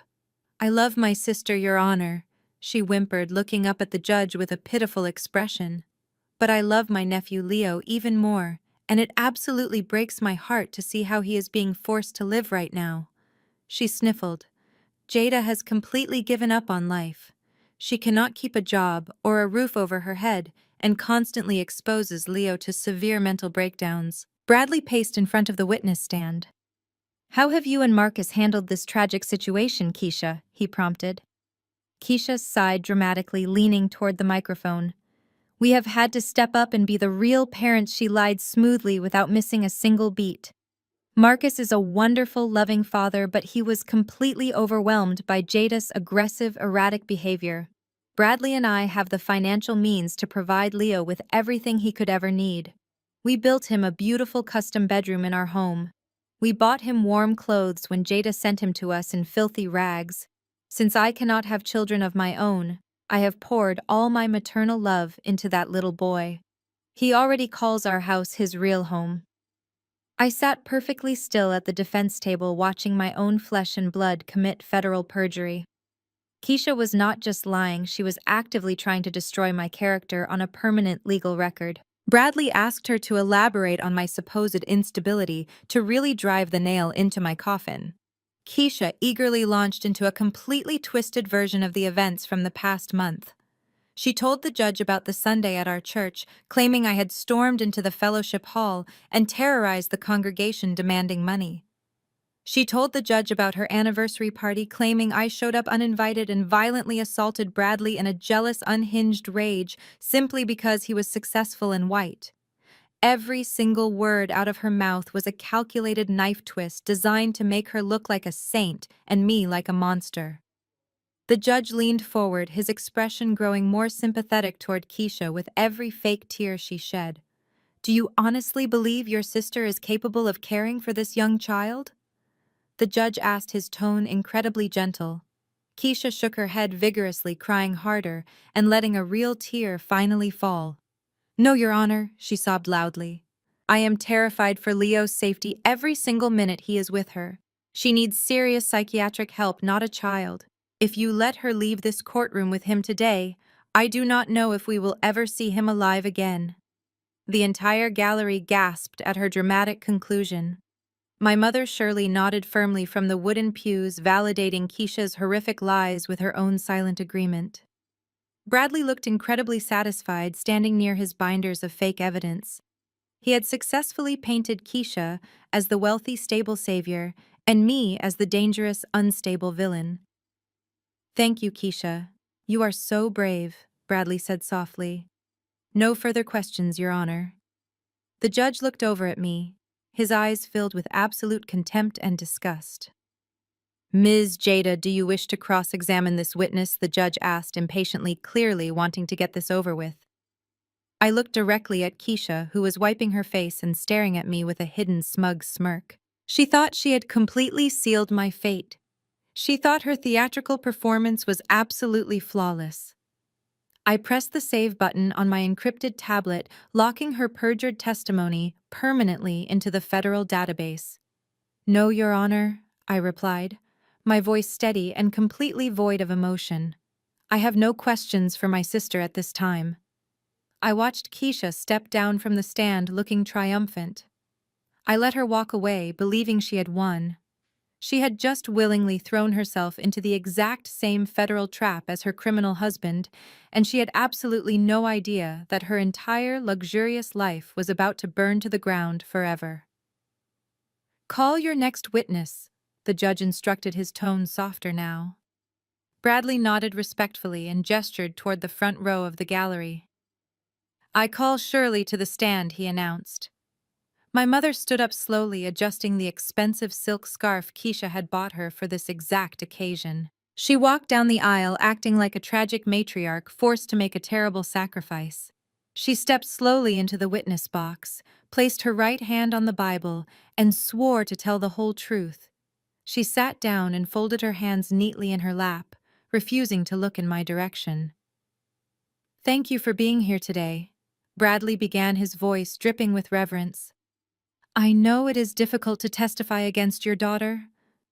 My mother sighed deeply, looking at the judge. "It breaks my heart, Bradley," she said, trembling with rehearsed sorrow. "But my loyalty has to be with my innocent grandson Leo. He is too young to defend himself from Jada's destructive choices." Bradley paced thoughtfully, tapping his chin. "Please tell the court about Jada's history, Mrs. Shirley. Has she always been this unstable?" My mother nodded slowly, leaning closer to the microphone. "Yes, Your Honor." My mother lied without a single flinch. "Jada has always been our troubled child. Ever since she was a little girl, she was intensely jealous of her younger sister Keisha. Keisha was always successful and stable, while Jada constantly sabotaged her own life just to get attention. When Keisha married a wonderful provider like Bradley Jada's, resentment turned into a dangerous obsession. She could not stand seeing her sister live a beautiful, wealthy life while she struggled to keep a basic data entry job. I sat at the defense table listening to the woman who gave birth to me completely rewrite our entire family history. She was erasing my straight A grades, my college degree, and the house I had bought with my own savings. She was turning me into a lifelong failure just to protect the wealthy white son-in-law who paid for her luxury vacations. Bradley stepped closer to the witness stand, leaning on the wooden rail. "And how has this alleged jealousy affected her ability to be a mother?" he asked, feigning deep concern. My mother shook her head, looking as if she were about to cry.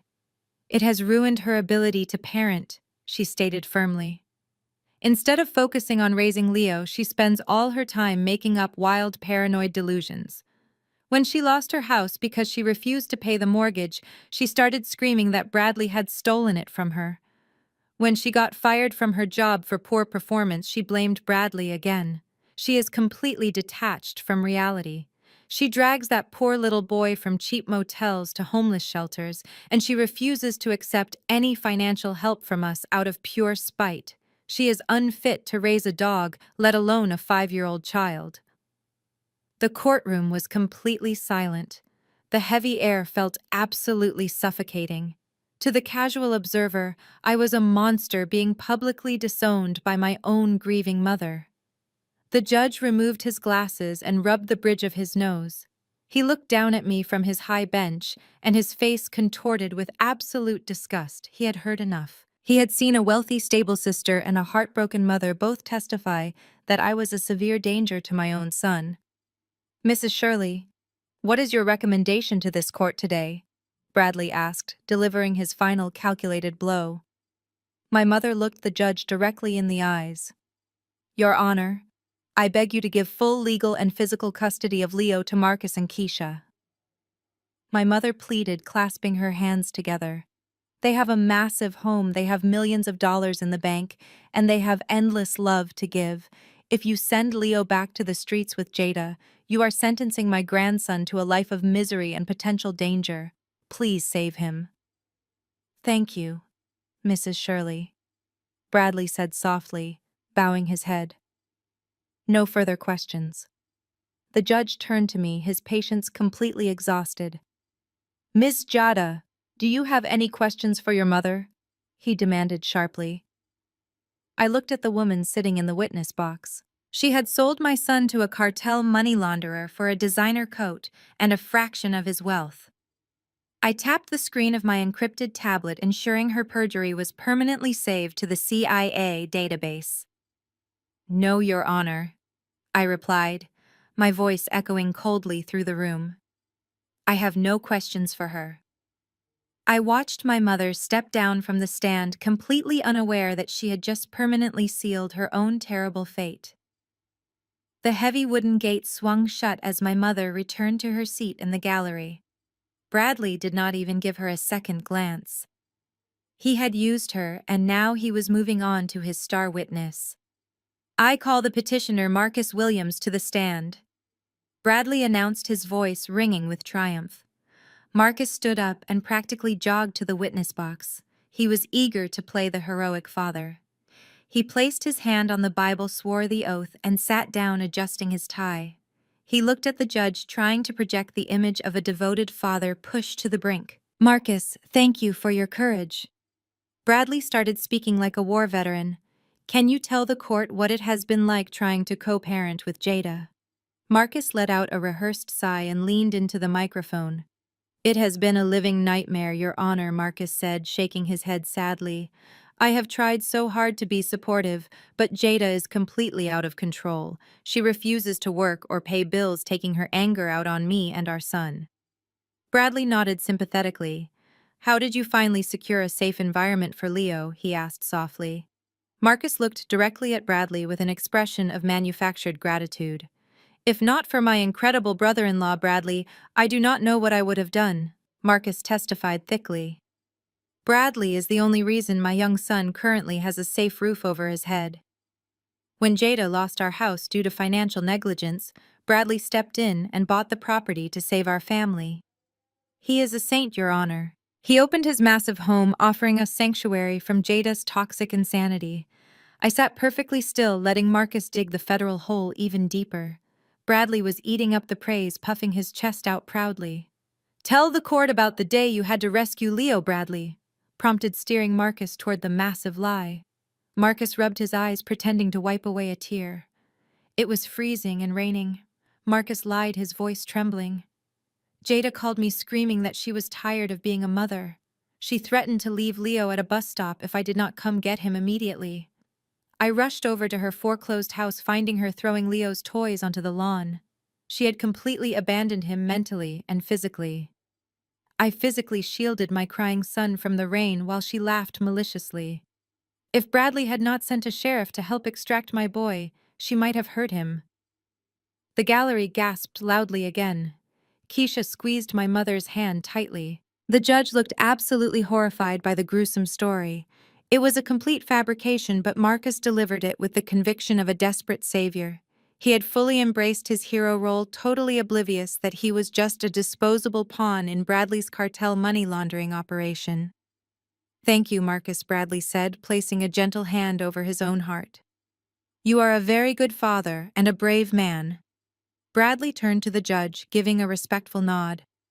Your Honor, we have presented overwhelming evidence of maternal neglect, financial ruin, and psychological instability.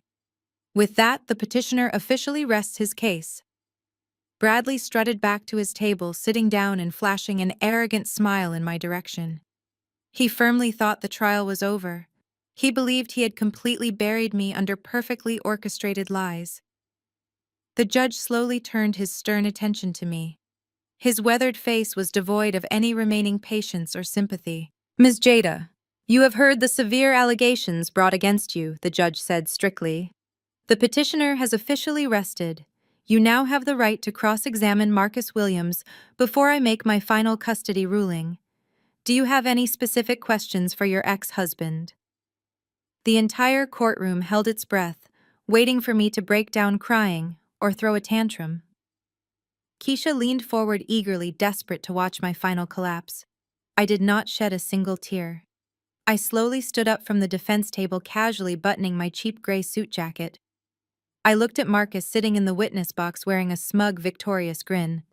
Then I looked past him, entirely ignoring his miserable existence.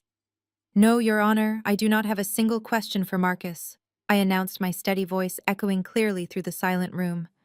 Since I am representing myself pro se, I have the legal right to call a hostile witness. I turned my head, locking eyes directly with the arrogant corporate lawyer sitting at the plaintiff's table.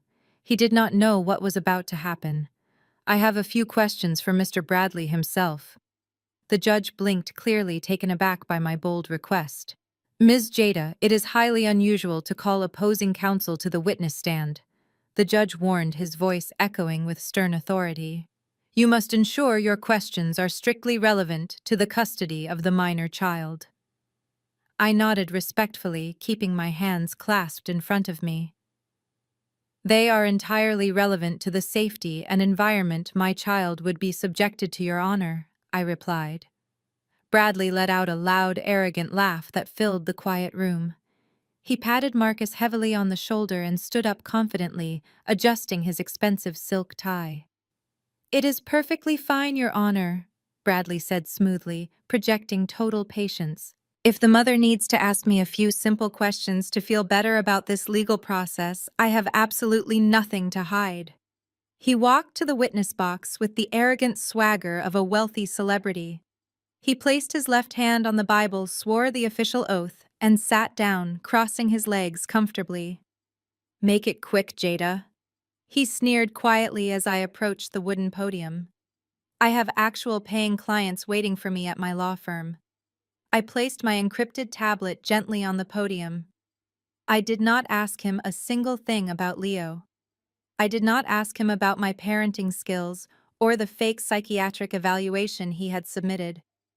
Mr. Bradley, are you the registered legal agent for a corporate entity known as Apex Holdings Limited, based out of the Cayman Islands? I asked. Bradley's confident smile froze for a fraction of a second. His eyes darted quickly to the judge and then back to me. That has absolutely nothing to do with this family court hearing. He snapped, his voice suddenly losing its smooth charm. I remind you that you are testifying under oath, I said, keeping my tone completely razor-sharp. Do you or do you not control the financial accounts for that specific offshore shell corporation? The judge leaned forward, looking slightly intrigued by Bradley's sudden defensive posture. Answer the question, counselor, the judge instructed firmly. Bradley uncrossed his legs and shifted uncomfortably in his hard wooden chair. I manage dozens of corporate accounts for various international clients, he deflected, gripping the armrest tightly.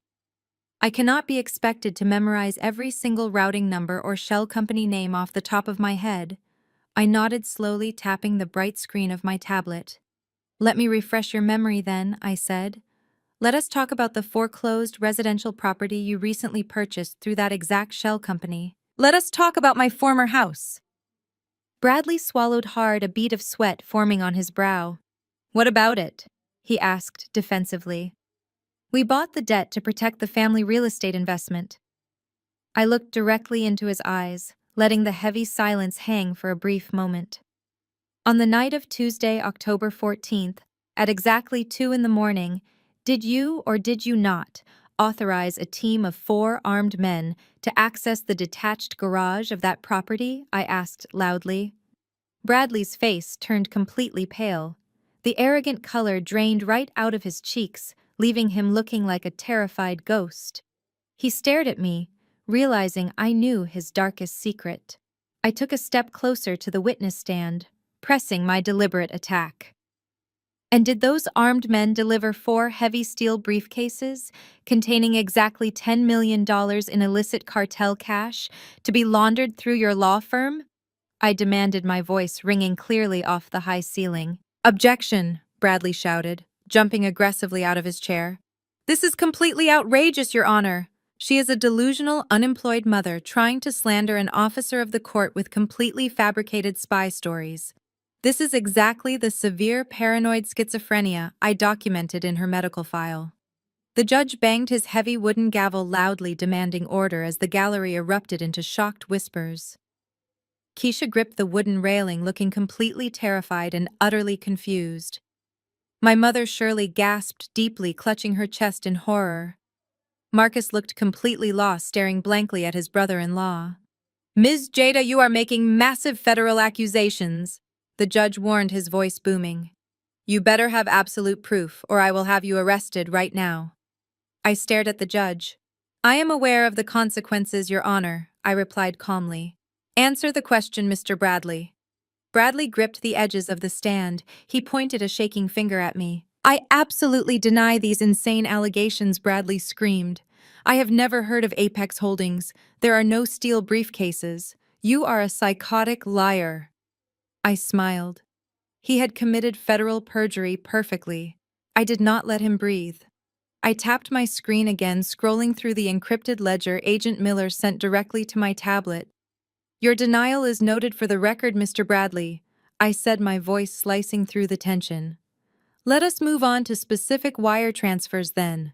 On October 15th, at exactly 9:14 in the morning, did you process a transaction of $2.5 million through the Cayman account routing number ending in 6684?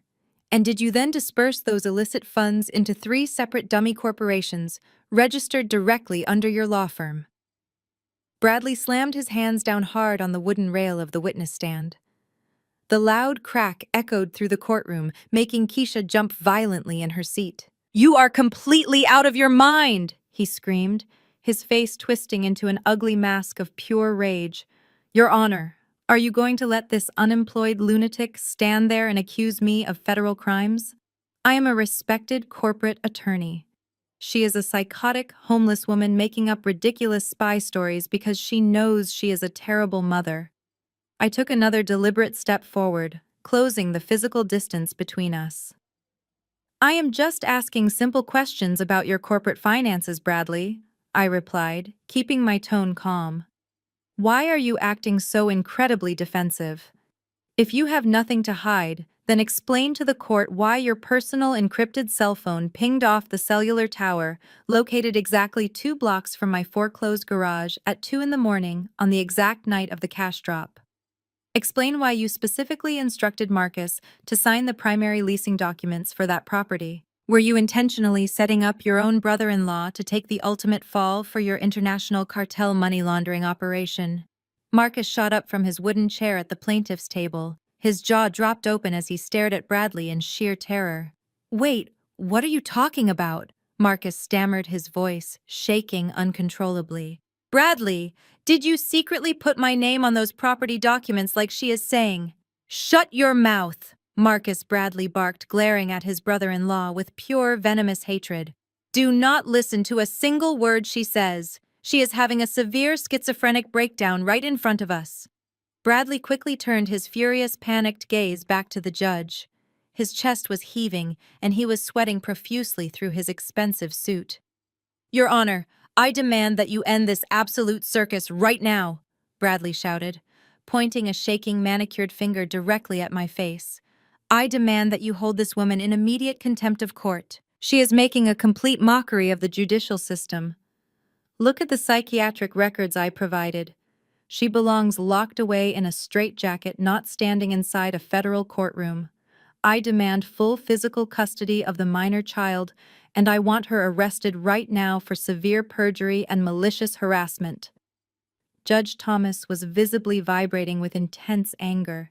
He looked down at me from his high bench, his face flushed bright red with judicial indignation. Ms. Jada, I explicitly warned you, he bellowed, his voice thundering loudly through the courtroom. I specifically told you that if you made wild, baseless accusations without physical proof, I would immediately hold you in contempt. You have intentionally turned a serious family custody hearing into a disgraceful public spectacle. You have viciously slandered a respected officer of this court with fabricated spy stories. I have heard more than enough of this nonsense. The judge stood up abruptly, grabbing his heavy wooden gavel tightly in his hand. My mother Shirley let out a loud sigh of relief, crossing her arms and looking at me with utter disgust. Keisha was crying again, but this time she was smiling widely behind her hands, fully believing she had finally won. Marcus was frozen, staring blankly at the table in deep confusion. Bradley leaned back heavily in the witness chair, crossing his arms, with a smug, triumphant smirk plastered on his sweaty face. He firmly thought he had successfully bullied the judge into silencing me. He fully believed his dark cartel secrets were completely safe. I am stripping you of all parental rights effective immediately, the judge announced, raising the wooden gavel high into the air. Furthermore, I am holding you in contempt of court. Bailiff, take the defendant into custody. The bailiff began walking slowly toward me, unhooking the handcuffs from his leather belt. I did not move a single muscle. I did not flinch or cry. I just stood there looking directly at Bradley's arrogant face, maintaining my cold, blank expression. I knew something that absolutely nobody else in that room knew. I knew something that absolutely nobody else in that room knew. The heavy thud of the judge's gavel was supposed to end my life as a mother. But before the wood could strike the sounding block again, the heavy oak doors at the back of the courtroom blasted open. The hinges groaned loudly under the sudden violent force. A tall woman in a sharp black suit marched down the center aisle. Her heels clicked aggressively against the marble floor, echoing like gunshots in the stunned silence. Two heavily armed federal marshals flanked her, their hands resting securely on their tactical weapons. Several more agents poured into the room, securing every exit. She marched straight past the wooden railing, ignoring Bradley completely. She slammed a thick, sealed black dossier directly onto the judge's elevated mahogany bench. Central Intelligence Agency Agent Miller announced, her voice slicing through the dead silence with absolute authority. Evacuate this gallery immediately, except for the individuals named in this federal indictment. The audience gasped loudly.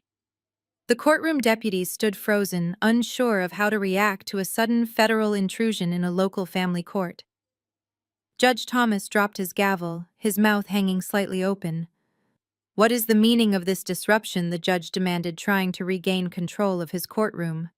"Who gave you the authority to barge in here?" Agent Miller did not flinch. She pointed a firm finger at the black dossier. "Open the file, Your Honor," Miller instructed coldly. "You are currently presiding over a fraudulent hearing orchestrated by a high-level cartel money launderer. Furthermore, you are about to illegally detain a federal agent who is currently deep undercover on an active national security operation." The judge looked from Miller to the black folder. He slowly broke the seal and opened the cover. His eyes scanned the first page, and all the color completely drained from his face. He looked down at me, sitting calmly at the defense table in my cheap gray suit. "Let me formally introduce you," Miller said, turning to face the gallery so everyone could hear her clearly. "The woman you have been verbally abusing and threatening to arrest is not an unemployed data entry clerk. She is Jada, Senior Cyber Intelligence Officer for the United States Central Intelligence Agency. She has been leading Operation Falcon for the past 18 months, directly tracking the financial networks of the El Lobo cartel." The entire courtroom erupted into sheer, absolute chaos. People were shouting and jumping out of the wooden pews. The bailiffs rushed forward, trying to maintain order. Keisha let out a piercing scream, gripping the back of Marcus' chair like she was going to collapse. Marcus was gasping for air, looking back and forth between me and the armed federal marshals. His brain could not comprehend that the homeless ex-wife he had been viciously mocking was actually a senior federal intelligence officer who had been monitoring his every single move. My mother Shirley stood up, her hands trembling violently as she pressed them against her cheeks. "No, no, that is impossible," my mother stammered loudly, her voice cracking with terror. "She is broke. She got fired. Bradley told us she was crazy." Bradley dropped his expensive pen. It hit the wooden table and rolled onto the floor. He slowly backed away from the plaintiff's table, his hands raised slightly in the air. The arrogant smirk was entirely gone, replaced by the panicked expression of a trapped rat. He looked at the armed marshals blocking the heavy oak doors and realized there was absolutely no escape. He had walked right into the very center of a federal snare. "Your Honor." Bradley squeaked, his voice high and thin. "This is a setup. I invoke my right to remain silent. I demand to speak with my legal representation immediately." Judge Thomas closed the black dossier and took off his glasses, his hands shaking slightly. He glared down at Bradley with an expression of pure, unadulterated fury. "You do not have the floor, counselor!" The judge bellowed, his voice booming over the chaotic noise. "In fact, you are no longer recognized as an officer of this court. Federal marshals, you may proceed with your warrants." I slowly stood up from the defense table. I unbuttoned my cheap gray suit jacket and smoothed it out. I picked up my encrypted tablet and walked calmly out from behind the table. I did not look like a broken, desperate victim anymore. I walked straight toward Bradley, who was now trembling uncontrollably. Let us see how well your fake psychiatric evaluation holds up against a federal indictment, Bradley. I said, my voice low and lethal. You thought you could steal my child and get away with it, Bradley, but today you lose absolutely everything forever. Judge Thomas slowly flipped to the final page of the black dossier. His hands were shaking so badly that the crisp federal documents rattled against the mahogany bench. He looked up and the color had entirely drained from his weathered face, leaving him looking completely hollow. He stared at Bradley, not as a respected corporate attorney, but as a highly dangerous federal criminal. The judge cleared his throat, swallowing hard. The evidence presented in this dossier is completely overwhelming, the judge said, his voice barely above a whisper. Mr. Bradley, you are currently facing multiple federal charges, including money laundering, wire fraud, and conspiracy to distribute illicit funds for an international criminal syndicate. I stood tall at the center of the courtroom. The frightened, unemployed mother persona vanished entirely. I squared my shoulders, lifted my chin, and tapped a rapid sequence of commands into my encrypted tablet. With absolute military precision, I bypassed the standard courtroom security protocols and linked my device directly to the large flat-screen monitors hanging on the walls. It is time the court sees exactly who they are dealing with. I announced, my voice echoing with pure command. I pressed a single button on my screen. Instantly, the court monitors flickered to life. A high-definition video began playing for the entire gallery to witness. It was the crystal-clear surveillance footage from the security cameras my team had secretly installed inside Bradley's luxurious home office. The courtroom watched in stunned silence as the wealthy lawyer paced back and forth across his expensive Persian rug, holding a burner phone to his ear. The microscopic audio transmitter I had planted on his lapel captured every single word with terrifying clarity. "The money is completely clean," Lobo Bradley's arrogant voice blasted through the courtroom speakers. "I set up 3 new shell companies in the Caymans this morning. My law firm will process the $10 million by Friday. Just make sure your guys drop the steel briefcases at the suburban house." My idiot brother-in-law, Marcus, signed all the primary leasing documents, so if the feds ever raid the place, he takes the entire fall and we walk away rich. A collective gasp echoed through the courtroom. Marcus physically recoiled as if he had just been punched in the stomach. He stared at the giant monitors, watching Bradley enthusiastically sell his life away to a cartel boss. Marcus grabbed his chest, hyperventilating loudly. Keisha began to wail, a loud, piercing sound of absolute despair. She covered her ears, trying to block out the undeniable proof of her husband's massive criminal empire, but the audio continued to play relentlessly. My mother Shirley slumped back against the hard wooden pew, her eyes wide with sheer terror. The man she had praised, the man she had allowed to destroy my life, was a ruthless monster. I swiped my tablet again, bringing up a new piece of evidence. This time, the screens displayed highly classified financial ledgers. Columns of numbers scrolled rapidly across the monitors, tracking the exact flow of illicit drug money directly from the cartel accounts into the corporate bank accounts, controlled exclusively by Bradley's prestigious law firm. These ledgers represent billions of dollars in illegal transactions, I explained loudly, projecting my voice over Keisha's. Dramatic sobbing. Every single luxury car, every designer coat, and every lavish vacation this family has enjoyed over the past 3 years was entirely funded by international drug money. Bradley was actively using his status as an officer of the court to shield a violent criminal enterprise. Bradley could not even speak. He was huddled near the plaintiff's table, surrounded by armed federal marshals. He looked like a cornered animal, sweating profusely and shaking with absolute fear. His expensive custom suit suddenly looked ridiculous on his trembling frame. He looked up at the monitors, watching his entire life completely unravel in real time. "Turn it off," Bradley begged weakly, his voice cracking. "Please just turn it off." I did not stop. I brought up the final piece of evidence. It was the satellite feed from the night of the drop. The screen showed the dark, unmarked van pulling into my old driveway. They showed the four armed cartel enforcers carrying the heavy steel briefcases into the garage. "This is the safe and stable environment Bradley claimed he was rescuing my son from," I stated.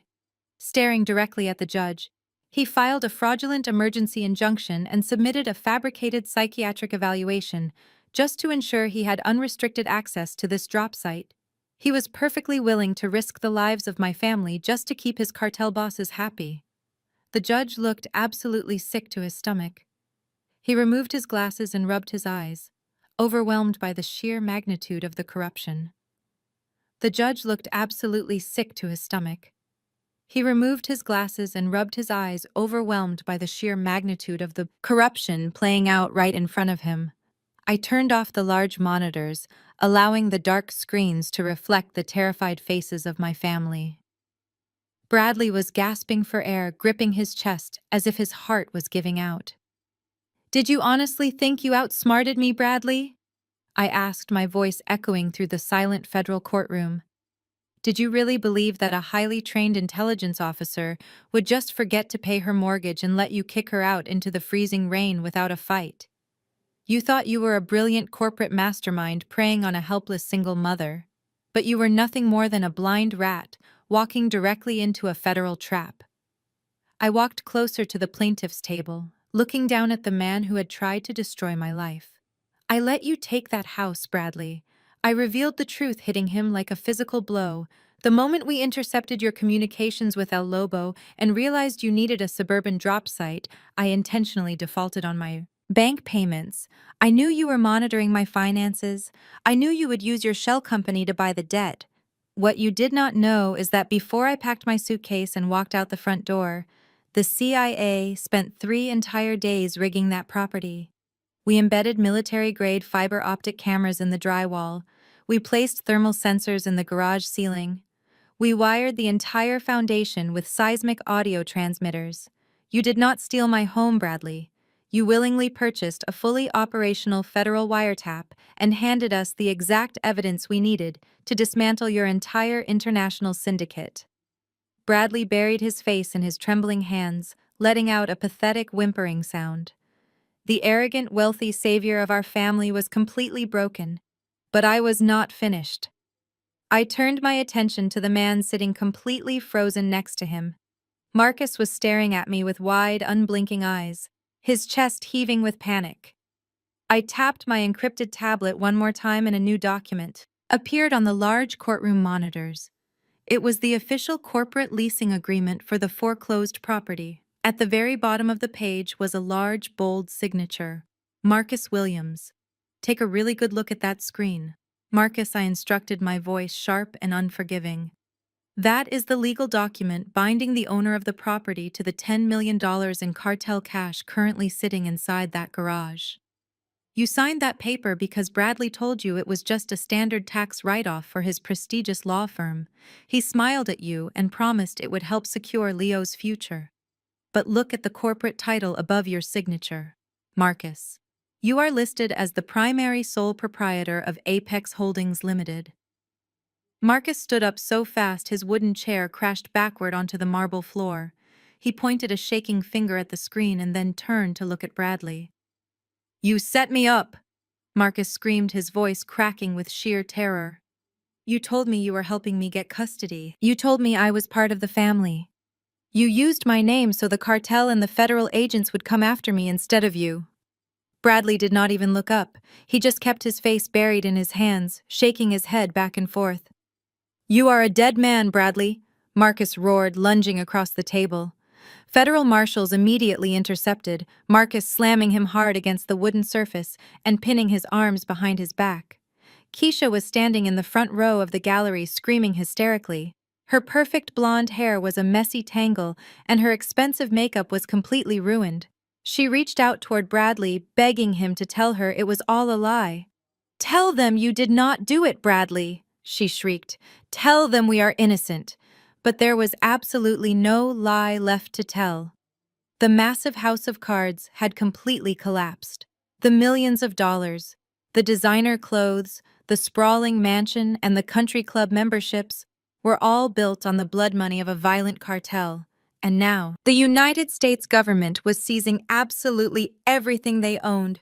Keisha realized in one horrifying moment that she was no longer a wealthy socialite. She was the permanently broke wife of a convicted federal traitor. I looked at the three of them, realizing that my sweet revenge was finally complete, right here today. They had tried to bury me, but they had actually dug their own cold permanent graves in federal prison. Agent Miller gave a sharp nod to the heavily armed marshals standing by the heavy oak doors. Two of them immediately stepped forward and grabbed Bradley by his expensive custom-tailored shoulders. He shrieked a high-pitched sound of pure panic as they slammed him face first onto the polished mahogany table. The cold steel handcuffs clicked sharply around his wrists, echoing loudly in the silent room. His arrogant facade shattered entirely into a million pathetic pieces. "I am a respected lawyer," Bradley screamed, his voice cracking as the marshals hauled him aggressively to his feet. "I know powerful judges. I know politicians. You cannot do this to me. I will make a massive deal. I will give you all the cartel bosses. Just let me walk out of here." Agent Miller stepped right into his personal space, staring him down with absolute disgust. "We already have the cartel bosses, Bradley," she said, her voice dangerously calm. "We intercepted your communications weeks ago. We do not need a single thing from a dirty money launderer who uses innocent children as legal leverage. Take this trash out of my sight." The marshals dragged Bradley toward the courtroom exit, his expensive Italian shoes scraping awkwardly across the marble floor as he sobbed uncontrollably. As Bradley disappeared through the heavy doors, Marcus completely broke down. The marshals released their grip on him just enough for him to slide off the table and collapse heavily onto the floor. He scrambled toward me on his hands and knees, completely abandoning any shred of dignity he had left. "Jada, please," Marcus begged, grabbing the hem of my cheap gray suit jacket. His face was entirely soaked with sweat and terrified tears. "You have to tell them I did not know anything about the cartel.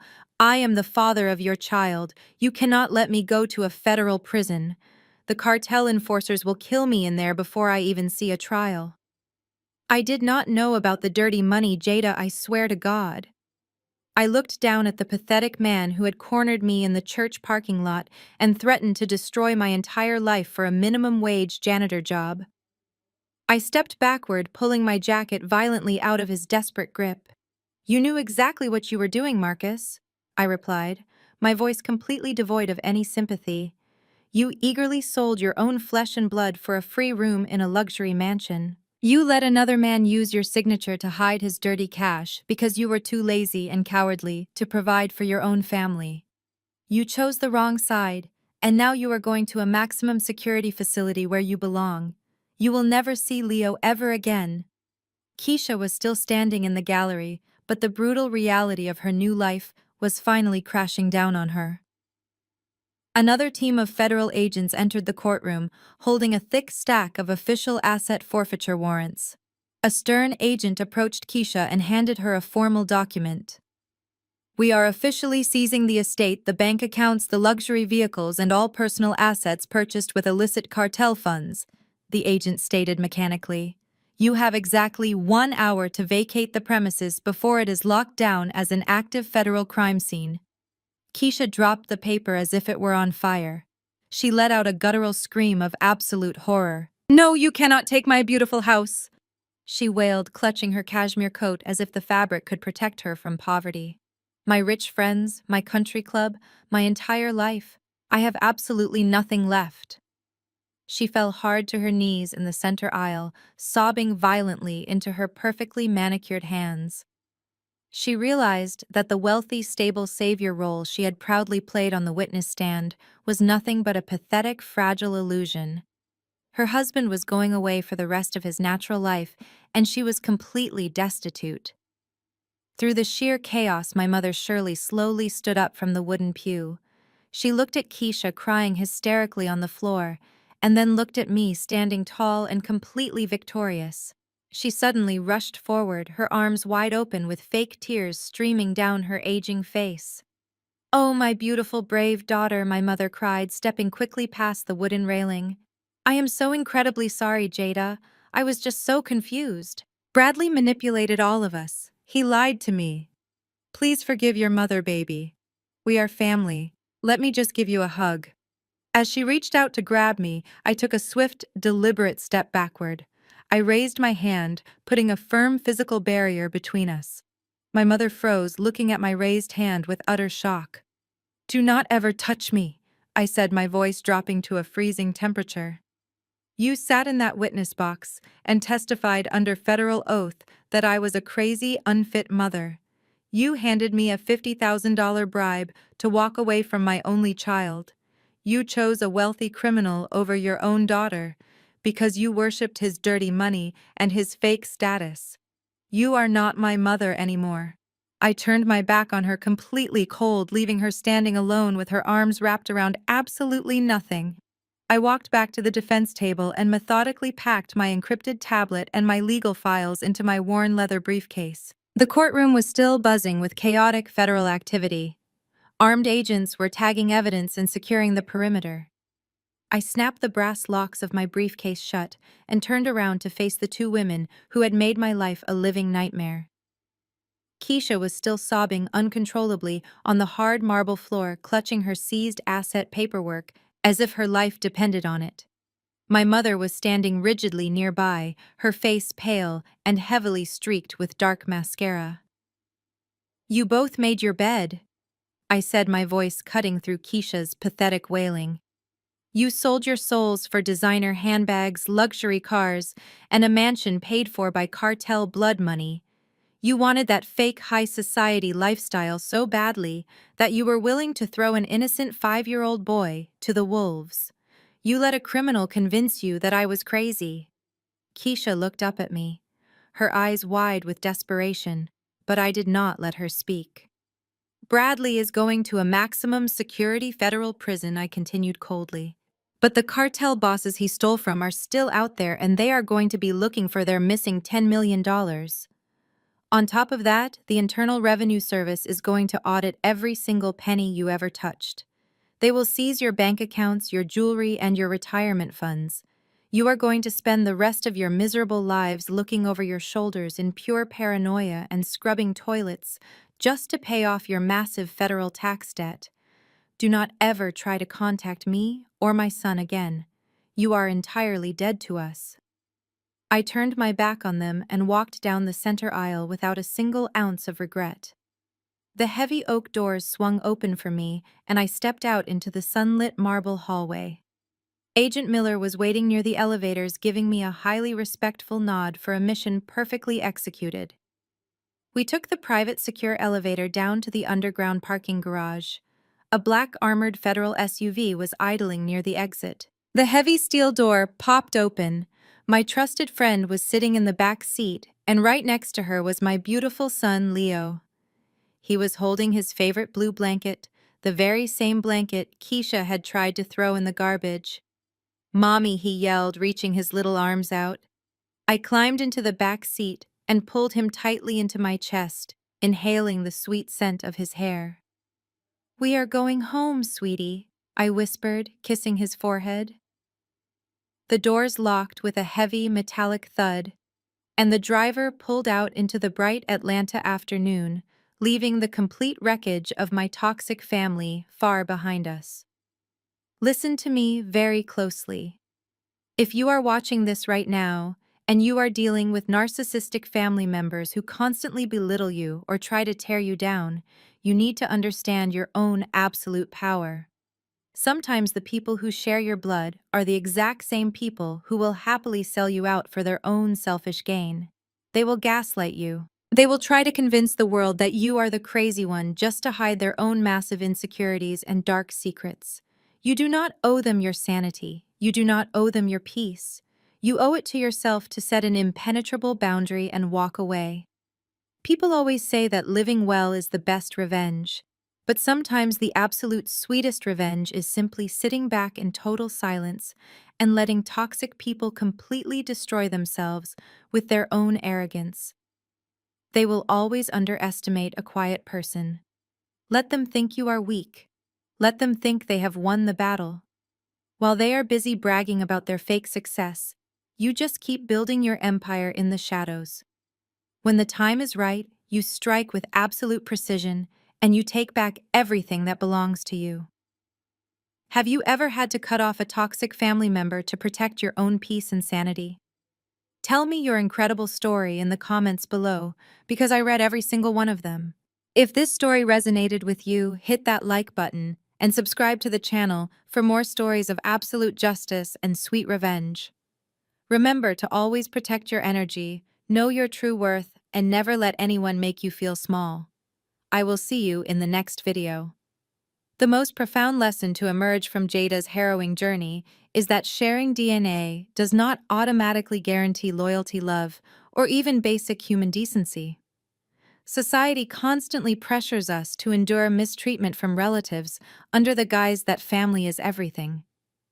However, this narrative shatters that illusion, proving that sometimes the people who share your last name are the exact same people who will orchestrate your downfall for their own selfish gain.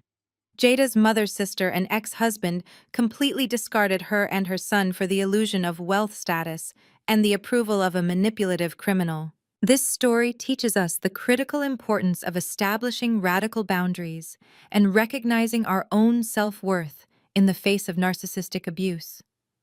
When surrounded by toxic people who gaslight you and actively try to paint you as the villain, the natural instinct is to scream "fight back" and desperately try to prove your innocence. Yet Jada demonstrates that absolute silence and patience are often the deadliest weapons. By refusing to engage in their theatrical drama and quietly gathering her strength, she allowed their own unchecked arrogance to become their ultimate trap. We learn that we do not owe our peace, our sanity, or our children's safety to anyone who treats us as disposable pawns. True family is built on a foundation of mutual respect, unconditional love, and unwavering support, regardless of biological ties. When toxic relatives show you their true colors, you must believe them and walk away without a single ounce of guilt. You have the right to protect your energy and build a beautiful life entirely free from those who seek to tear you down. Take a moment today to evaluate the relationships in your life and boldly cut ties with anyone who drains your peace.